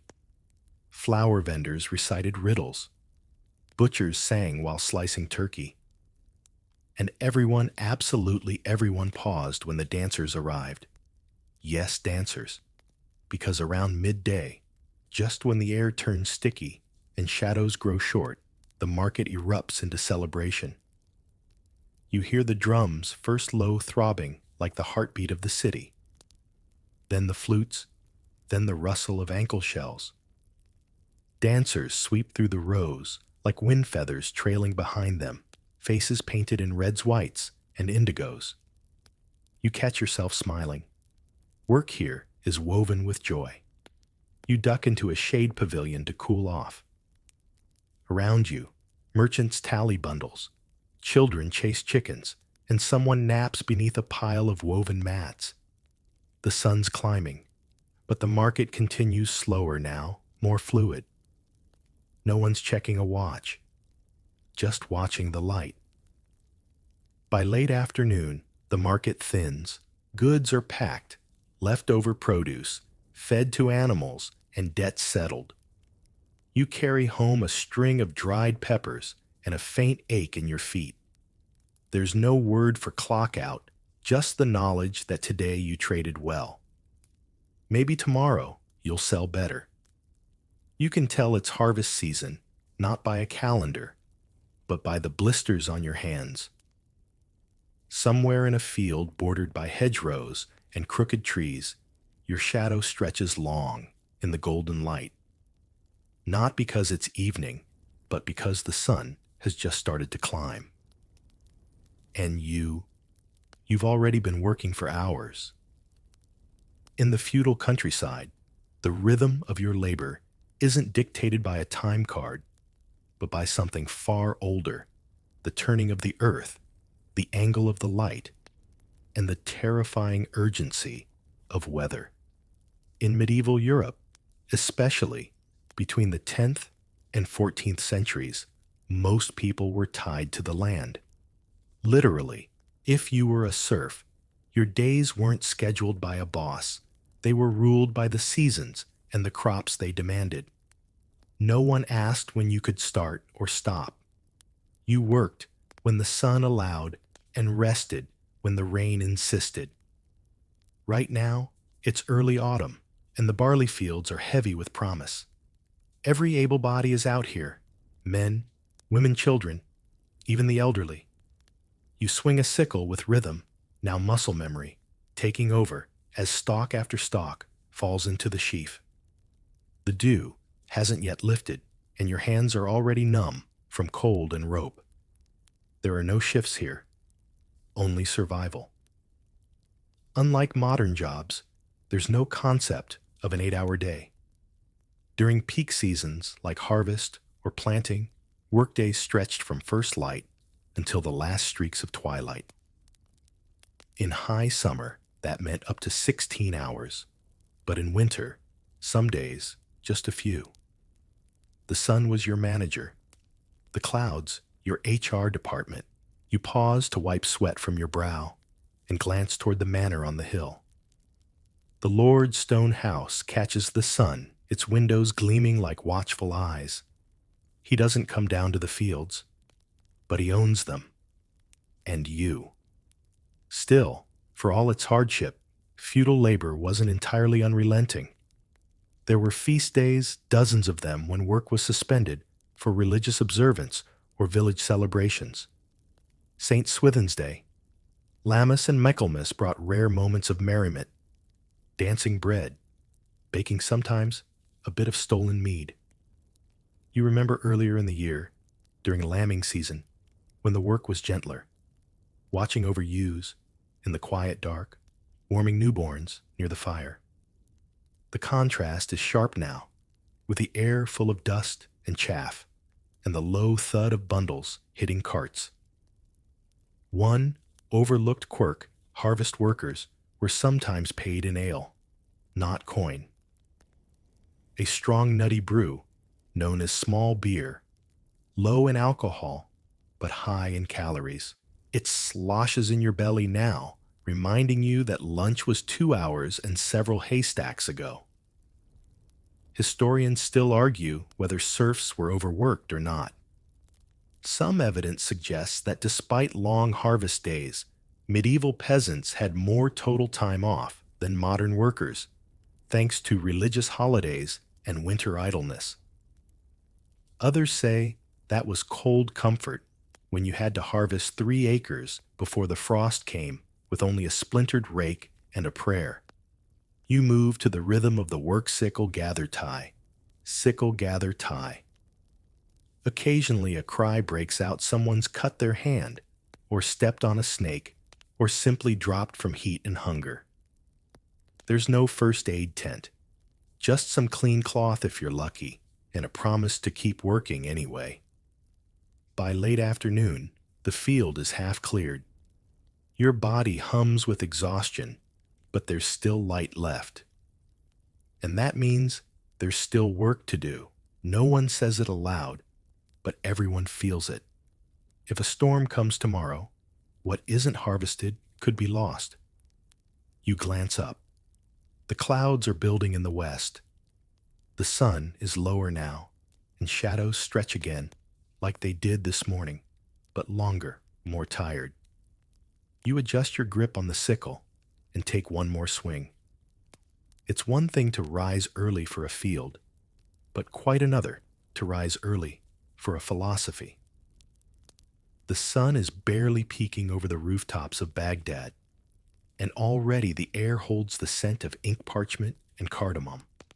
In the heart of the Islamic Golden Age, roughly 8th to 14th century, the workday of a scholar begins not with manual labor, but with quiet footsteps toward a library that never really sleeps.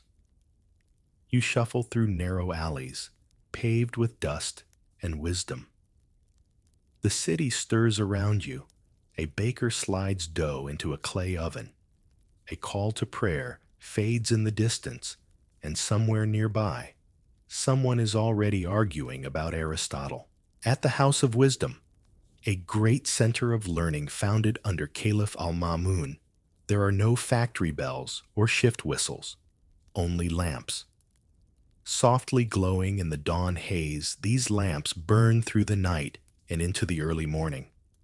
Knowledge here is a 24-hour pursuit, and the line between waking and working is as blurred as ink on damp papyrus. You slip inside and feel the cool hush of a room filled with thousands of texts, some translated from Greek, others copied from Persian, Sanskrit, or Coptic. Ropes of scrolls line the walls. Tables overflow with manuscripts, many still damp from yesterday's copying sessions. Scholars huddle in corners.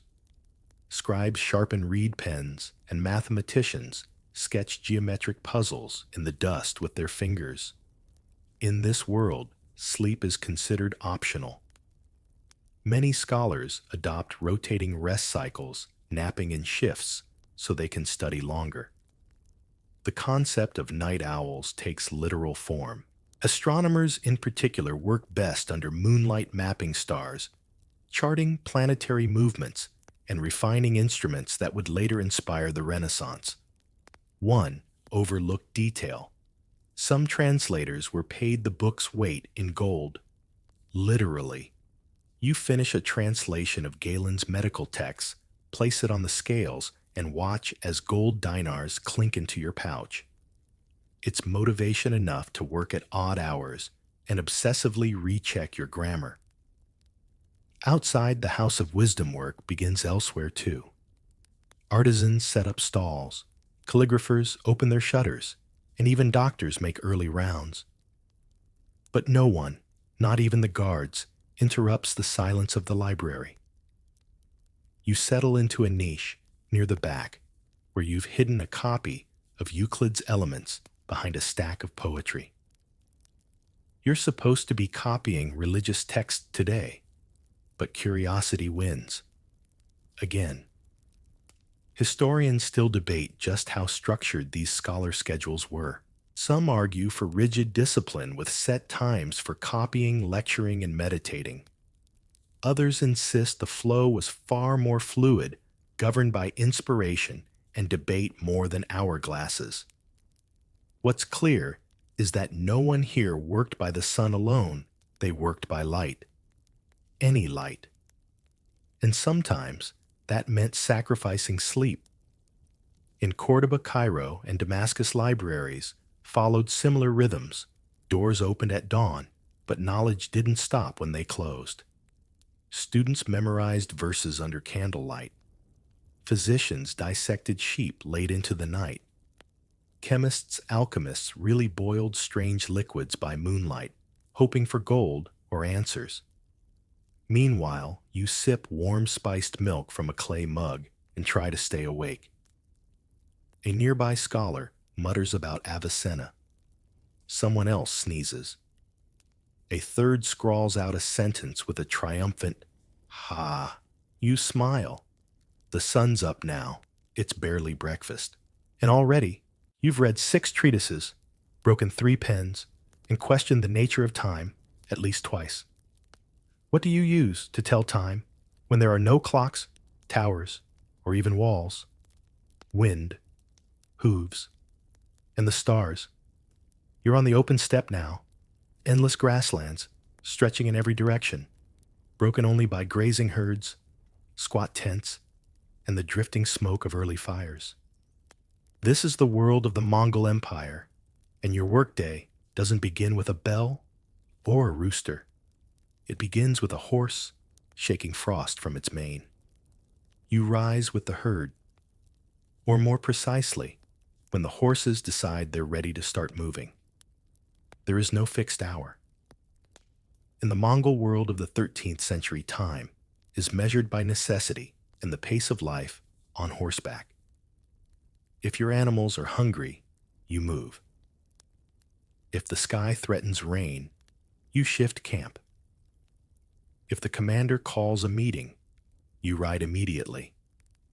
Your morning task, tending to the mounts. You stumble from your felt yurt cold air, biting your nose and head straight for the hobbled herd. You check their hooves, their manes, their mood. You're a horseman, and everything you do, travel war, herding, cooking, sleeping, depends on how well your animals fare. Once the horses are seen to the rest of the camp comes alive.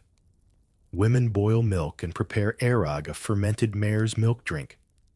Children gather dung for fuel. Men sharpen tools or help pack for the day's journey. But there's no watch to consult, just sky and instinct. You glance up and notice the sun barely above the horizon. Good. Still time to repair your saddle straps. One curious thing, Mongols could estimate time by observing the positions of constellations like the Pleiades, or by feeling the air's temperature shift between dawn and noon. No need for hourglasses when your eyes are sharp and your nights are cloudless.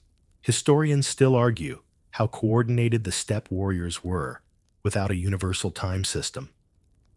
Some say they moved like water-responsive reactive, beautifully chaotic. Others insist they were far more structured, especially under Genghis Khan, whose military precision required strict discipline.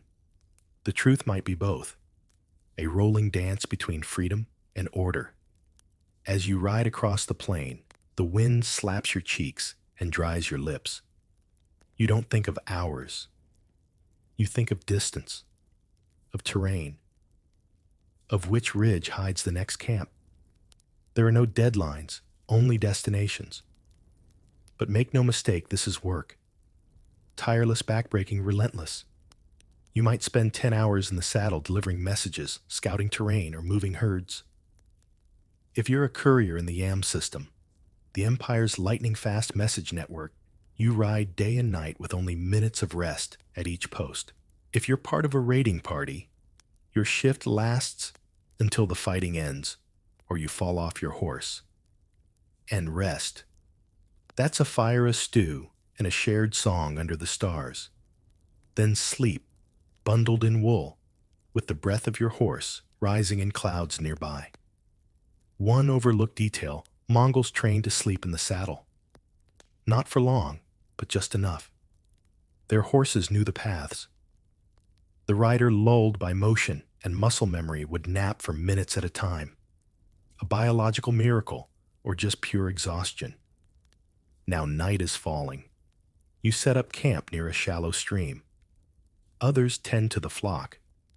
You unroll your bedding, check your horse one last time, and glance at the moon. It's a waxing crescent just over your shoulder.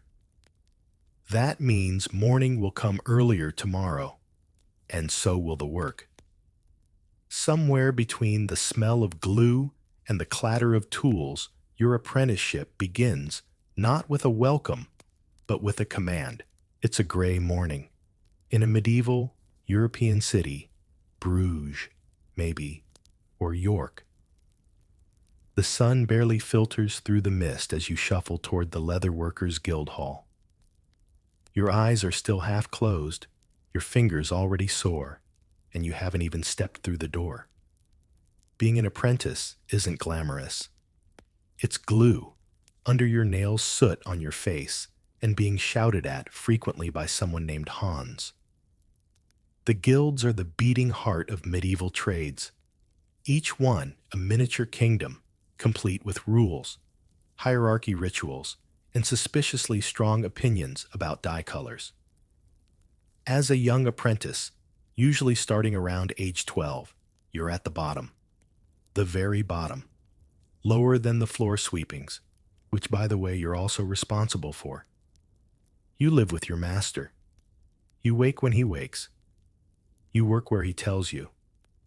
There is no off switch, no weekend, and certainly no privacy. Your workday starts at first light, sometimes earlier, if the tannery down the road needs help, and your first task, stirring the glue. which means hauling the glue pot from its shelf, lighting the fire, and bracing yourself for the smell. It's made from animal hooves. That's all we'll say about that. Today, you're helping with boots. Your job is to soften the leather by pounding it, stretching it, and sometimes just sitting on it, literally. You're also tasked with gathering soot from the chimney used for polishing, fetching lunch from the baker, and preparing thread by soaking it in beeswax. Every time you mess up, someone yells. Guilds were structured like pyramids. Masters at the top, journeymen in the middle, apprentices at the bottom trying not to cry while stitching a glove. But make no mistake, this was a ticket to something better. If you endured the years of torment, learned the skills, and impressed the guild board, you could eventually graduate to journeyman status. Then maybe master. Maybe. One curious quirk. Every guild had its own secret handshake or password used to keep out unqualified riffraff. Some were elaborate rituals involving candles, oaths, and complicated arm movements. Others were just questions about tools only a trained hand would understand. Like, how do you cure a hide in winter without turning it brittle? Historians still debate how rigid these guild routines were. Some suggest apprentices had predictable structured days with built-in rest periods and festival breaks. Others describe a more chaotic punishing world, especially for orphans or boys without family connections. What's likely true, the experience varied wildly depending on your city, your master, and your luck. You pause briefly for a midday meal, usually a thin broth, a heel of bread, and if you're lucky, some cabbage. The shop is hot and cramped, full of half-finished boots, scrap leather, and the persistent smell of vinegar. Outside, the clamor of hammering, shouting, and occasional lute-playing filters through the shutters. Then it's back to work. You help your master polish a saddle, sew seams on a bracer, and hold a boot while he adds decorative rivets. Your hands ache. Your back protests. But there's a rhythm now. A kind of grim satisfaction in getting it right. When your thread doesn't snap, when your wax holds, when the boot actually looks like a boot, you feel it. A spark of pride. And just when you think the day is over, another master from the blacksmith shop next door comes in asking for help. You sigh. You'll sleep eventually, but not yet. As the sun sets and the shutters are bolted tight, you curl up on your straw mattress near the workbench. The fire crackles, the glue pot bubbles, and your master snores loudly in the next room. You dream of boots. Sometimes the best clock is your shadow, if you know how to read it across a limestone wall. You've arrived in ancient Egypt, and the day begins before the Nile even catches the sun. The desert air is still cool. The sky an endless gradient, from deep purple to burning gold. You pull your linen tunic tighter, shake the sand from your sandals, and head toward the project that will define generations, the building of a monument, a temple, or perhaps even a pyramid. But don't be fooled by Hollywood. The workers here aren't slaves, not in the way most people imagine. You're part of a rotating labor force, likely paid in beer bread and onions. Your team is organized, regimented, and surprisingly well-fed. And your shift. It's not marked by alarms or whistles, but by the play of light and shadow.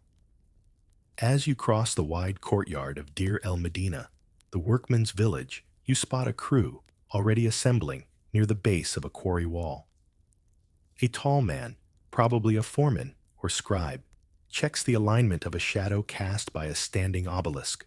No sundials here today, just careful observation of how far that dark line stretches across a row of limestone blocks. That line tells him time to begin. You haul your tools, copper chisels, wooden mallets, reed measuring cords, and a tiny jar of coal to protect your eyes from the glare. The sun climbs, and with it, the pace. Stone is cut with rhythmic taps, each block slowly carved, lifted, and hauled into position, using levers ramps and dozens of shouting men. You're part of a human machine, but it hums with purpose. Ancient Egyptian labor was often cyclical. Crews worked in rotations, sometimes 4 days, on, then 2 days off, though this depended heavily on the era of the pharaoh and whether or not the river had flooded. When the Nile was in full spate and the fields were underwater, agricultural work paused and manpower shifted to temples, tombs, and massive stone projects. The calendar wasn't just seasonal, it was hydraulic. Your stomach growls. You break for a quick meal, a round loaf of coarse bread, a handful of dried dates, and a jug of thick, sweet beer. You eat sitting in the shade of a statue's knee legs, dangling beside the feet of a half-finished god. Then it's back to work, and this time you're tasked with smoothing the plaster on a temple wall. You crouch low, brush in hand, trying not to smudge the delicate pigments your colleague just mixed. The colors, ochre, lapis green, malachite, gleam in the light. And overhead, the sun has just begun its downward arc. That's your next signal. As your shadow lengthens behind you, the day enters its final phase. Supervisors track it carefully. Too much sun means heat stroke. Too little means mistakes. There are no lanterns, no electricity. You go home with the sun, or risk chiseling your own foot.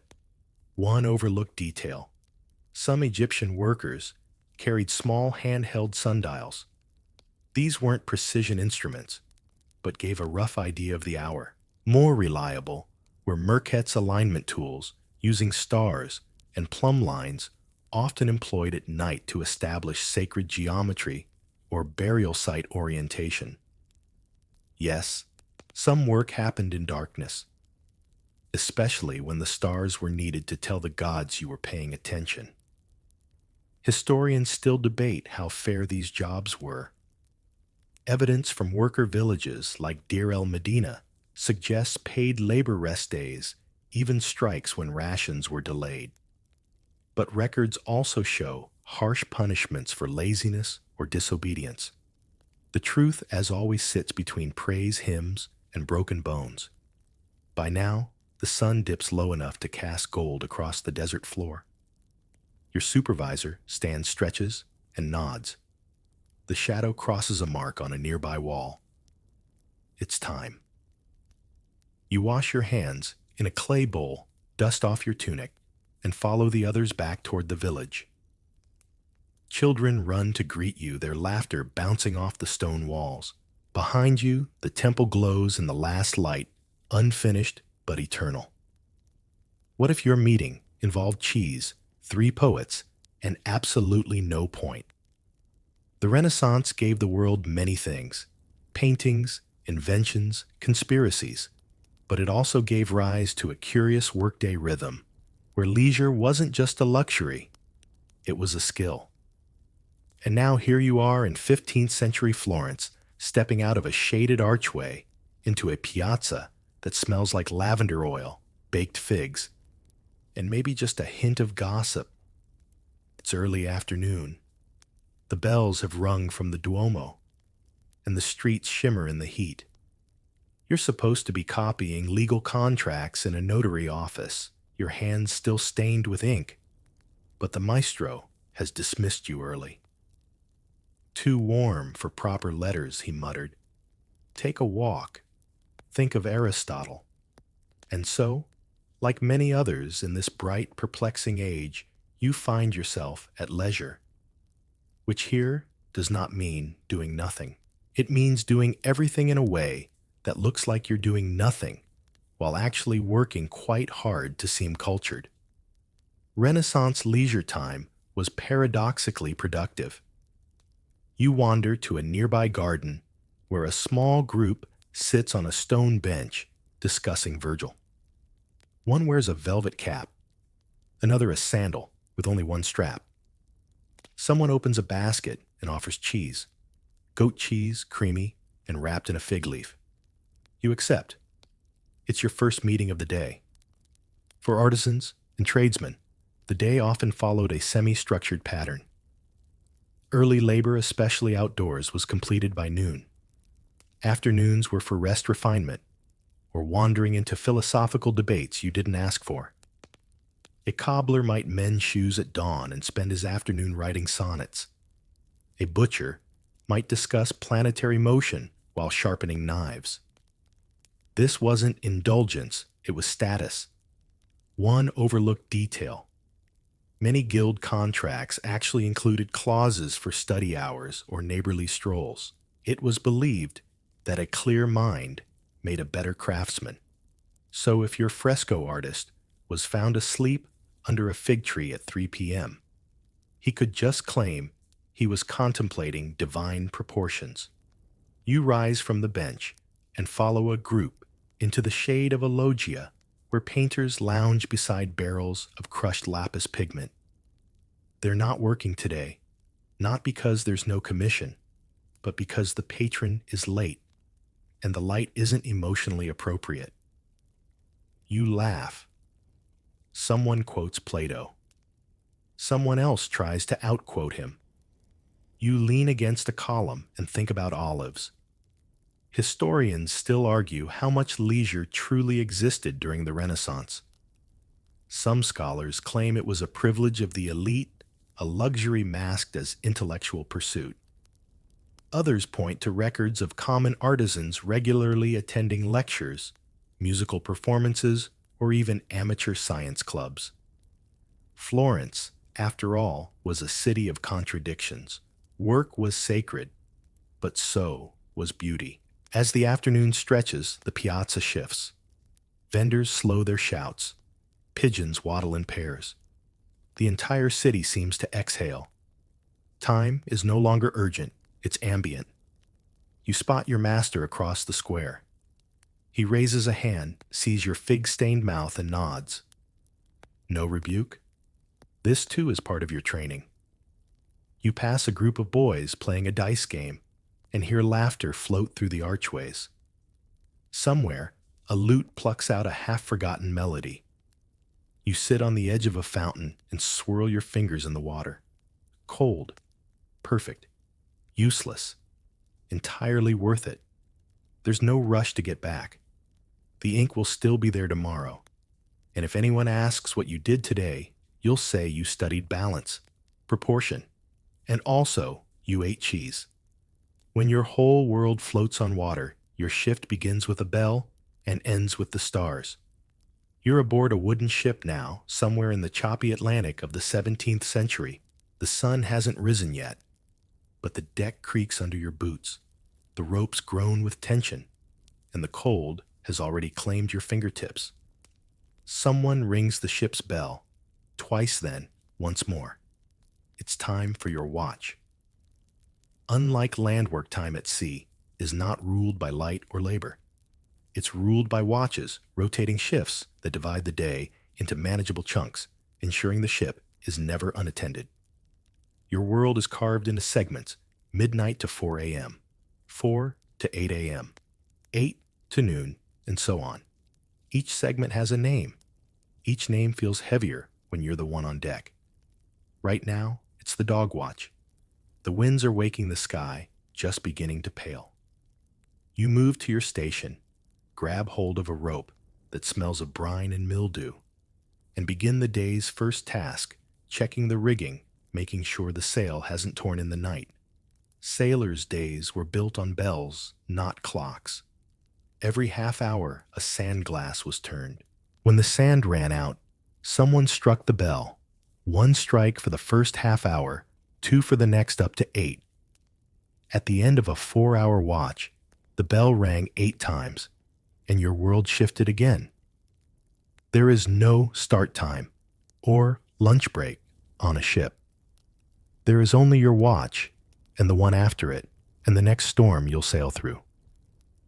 Meals are timed not by appetite, but by rotation. Breakfast might be salt pork, sea biscuits, and weak beer served cold, eaten fast, and shared with rats. You learn to sleep in fragments. Maybe 2 hours here, another hour during calm weather. If you're lucky, no one vomits above your hammock. The hierarchy is strict. The captain rarely appears except to give orders. The first mate watches your every move. The boatswain shouts so much you start dreaming in his voice. And yet there's a strange camaraderie here, this floating city of rope canvas and grudging trust. One overlooked detail sea watches weren't just about lookout duty. They included tasks like scrubbing the deck, repairing torn sails, adjusting ballast, and even trimming hair or mending boots. Everyone worked. Even midshipman boys as young as 11 had duties. And if a rope slipped or a sail tore under your watch, you'd never hear the end of it. Historians still argue about whether sailors were overworked or simply maritime tough. Some accounts describe grueling conditions with little rest and harsh punishment. Others speak of surprisingly humane schedules, especially on merchant ships, where survival depended on well-rested, sober crew. Right now, your task is to assist with hoisting the foresail. The wind has shifted, and someone yells from the crow's nest. You brace your feet, grab the line, and heave. Salt stings your eyes. The rope burns your palms. But the sail catches the wind just right, and the ship lurches forward like a waking beast. Later, you'll help clean a fish on deck. Later still, you'll try to nap between barrels of spoiled oranges. And when your next watch begins, the stars will be your clock. One sailor points to Orion, rising just above the horizon. 3 bells till shift, he mutters. You nod. Not because you agree, but because you're too tired to argue. The bell rings once more. If you want to know when it's time to work, ask the reindeer or the mango tree. Far from city walls or clock towers, you find yourself walking barefoot through a world that runs not by hours, but by seasons. This is nomadic life, fluid, unpredictable, and ruled by rhythms older than timekeeping. You might be in the Mongolian taiga, the Australian outback, the Arctic tundra, or a river delta in West Africa. The location changes, but the principle remains. Work is not a shift. It's a response. Right now, you're with a group of Sami herders in northern Scandinavia. The air is crisp, laced with the tang of snow and spruce. The reindeer are restless, clattering across icy ground, their breath steaming in the cold. That's how you know it's time to move camp. Not because a boss said so, but because the herd has decided. And the herd knows more than you do. There's no packing list, no countdown, just quiet coordination. Tents are folded, sleds are loaded, and children are wrapped in furs.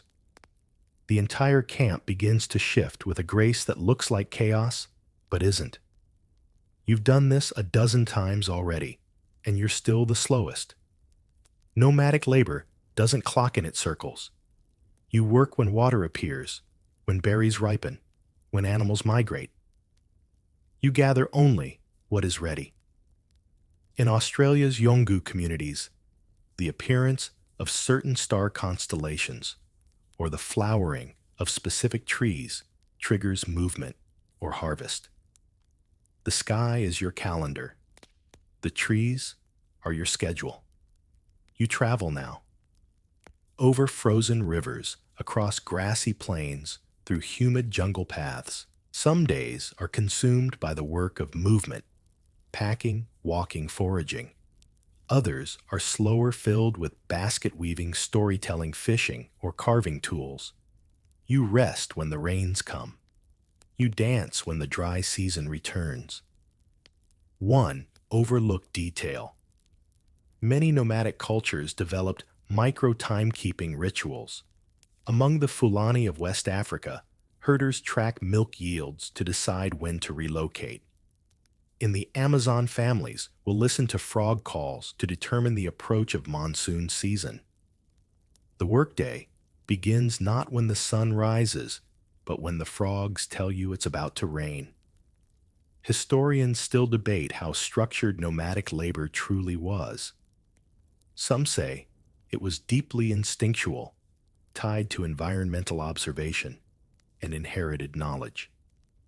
Others argue that it was surprisingly precise, demanding memory calculation and spatial awareness rivaling that of any urban profession. Right now, you're helping to tie a skin canoe with woven reeds.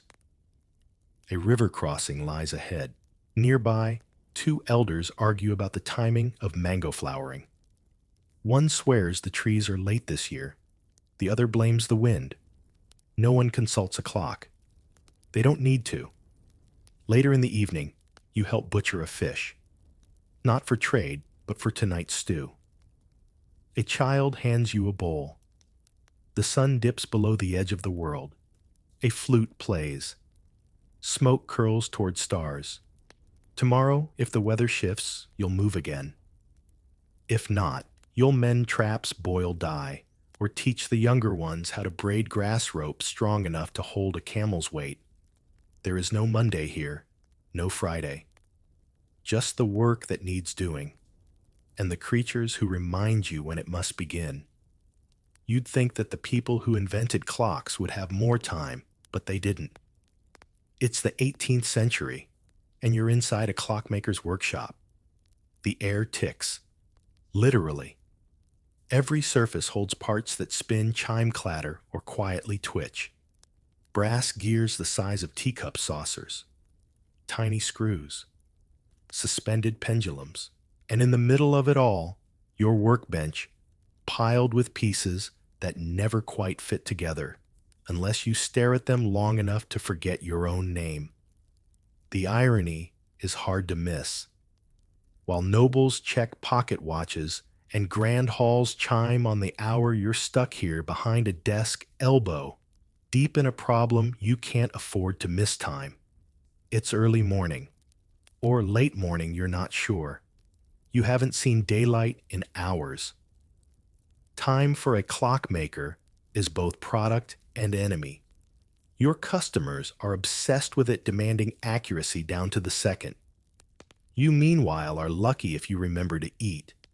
Your day begins with a cup of cold tea, a snuffed-out candle, and a half-assembled escapement wheel that keeps sliding off its pin. It's been doing that since Tuesday. Maybe it's still Tuesday. Clockmakers in this period were artisans and scientists, equal parts craftsman, mathematician, and sleep-deprived dreamer. Each day required intense focus, long hours bent over magnifying lenses, and the patience of a monk. You file brass melt solder oil bearings and test gears by listening to them. If it sounds wrong, it probably is. And if one part's off by a fraction of a millimeter, the whole clock lies. Your hands are stained with polish and tiny cuts. Your eyes burn. You squint at your own creation and wonder if this is what control feels like, or the complete opposite. One curious fact: many clockmakers developed clock blindness. They became so attuned to the inner rhythm of gears that they lost track of real time. Some worked through meals, missed sleep, and lived on strange schedules. It's said that one Swiss watchmaker forgot an entire season while designing a marine chronometer, only realizing it was spring when bees flew through his window. You pause to stretch. Someone enters the shop, a wealthy gentleman with powdered wig and very little patience. He taps his cane. Is it ready yet? You nod, lying, and hand him a piece that clicks once, then promptly unwinds itself. He leaves unimpressed. Historians still debate whether clockmakers had more or less freedom than other tradesmen. Some argue they were upper-tier artisans, respected, well-paid, occasionally knighted. Others Point out that guild restrictions, fierce competition, and crushing demand often left them isolated, anxious, and overworked. You glance at the finished pieces on the shelf: a long case clock for a manor, a carriage clock for travel, a tiny snuff box with a musical chime, each one elegant, each one hiding weeks, sometimes months, of silent struggle. Outside, the church bell rings. Noon. Already you blink. The gear you were polishing just slipped from your tweezers and rolled under the table. You consider crawling after it, but instead just sigh. Your apprentice arrives with a half-eaten tart and some glue in his hair. He looks at you, sees the twitch in your eye, and wisely says nothing. Because you still have work to do. And time, once again, is running out. Imagine a world where someone times your bathroom break and then deducts it from your wages. You're standing in the middle of a textile mill in 19th century Manchester, the air thick with cotton dust and machine oil. The roar is constant spinning frames, shuttle looms, giant pulleys groaning like angry beasts. Conversation is impossible. Eye contact is optional. All that matters is that you showed up when the factory bell rang. It's 5 a.m. and you're already late. The Industrial Revolution changed everything. Work no longer followed the sun, the seasons, or even your own body. It followed the clock and the boss who owned it. With the rise of factories in England, America, and beyond, time became a weapon. You punch in, you're watched, and you punch out if you make it that far. Your shift today, 12 hours, maybe 14, maybe more, if the overseer thinks you are slacking. You shuffle to your station where a loom twice your size awaits. It has no emotions, just needs. You oil the spindles, thread the warp, and try not to bleed onto the product. The bell system rules everything. One bell to begin. Another for breakfast, 20 minutes if that. A third for the midday meal, often taken standing, with hands still moving. And yes, there are bathroom breaks. 2 per day. Timed. If you exceed them, your pay is docked. If you need a third, better hope you're charming or irreplaceable. You're probably not. This new kind of labor demanded time discipline. Not just punctuality, but an entire psychological shift. You had to internalize the rhythm of machines. Wake, eat, work, and sleep according to a schedule someone else designed. And if you didn't, you were late. And being late had consequences. One overlooked detail: factory owners often placed large clocks in workrooms not to help you, but to monitor you. Some clocks had bells. Others had whistles. A few were connected to punch cards or time books where every minute was accounted for. There are even reports of overseers carrying pocket watches specifically to catch workers stretching a moment too long. Historians still debate how workers responded to this mechanical tyranny. Some resisted by deliberately slowing production, organizing strikes, or faking illness. Others adapted, turning clock watching into an art. A few even rose through the ranks to become timekeepers themselves. Your hands are raw now. Tiny cuts fill with lint and ache like paper burns. You'd cry, but it wouldn't matter. Someone would just hand you a replacement shuttle and tell you to get on with it. The factory is hot in summer, freezing in winter. The air is foul. Children work beside you too short to reach the gears without standing on boxes. No one talks. No one smiles. You've learned not to dream during shifts. It only makes the time go slower. Finally, a bell rings. It's not the end of the day, but it is the start of a task rotation. You switch looms. You stretch your fingers. You try not to envy the birds fluttering past the open window. One curious exception to all this regimentation Sundays: the machines fall silent. The workers rest or pretend to. Many just sleep. Others drink. A few meet in secret plotting labor reforms or reading pamphlets that say things like, the dignity of rest, or, is the soul a machine? You don't know the answer. You just know your shift's not over. Not yet. The final bell won't ring for hours. And even when it does, you'll still hear it in your dreams. You've walked through fields, libraries, markets, factories, and now you wonder, could we ever go back? Back to waking with the light, working with the rhythm of animals, or seasons, or simply standing still when the sun says so. You sit now somewhere quiet in the soft glow of a modern lamp. You check the time not because you need to, but because it's there. Constant, blinking, buzzing. Time today is everywhere, and nowhere precise and maddening. But could we live again without it? Some historians say yes. If we learn to trust what people once trusted, light wind habit and intuition. They point to historical patterns and cultural traditions where people worked less by counting hours and more by sensing moments. The bell didn't command, it suggested. The sky didn't dictate, it guided.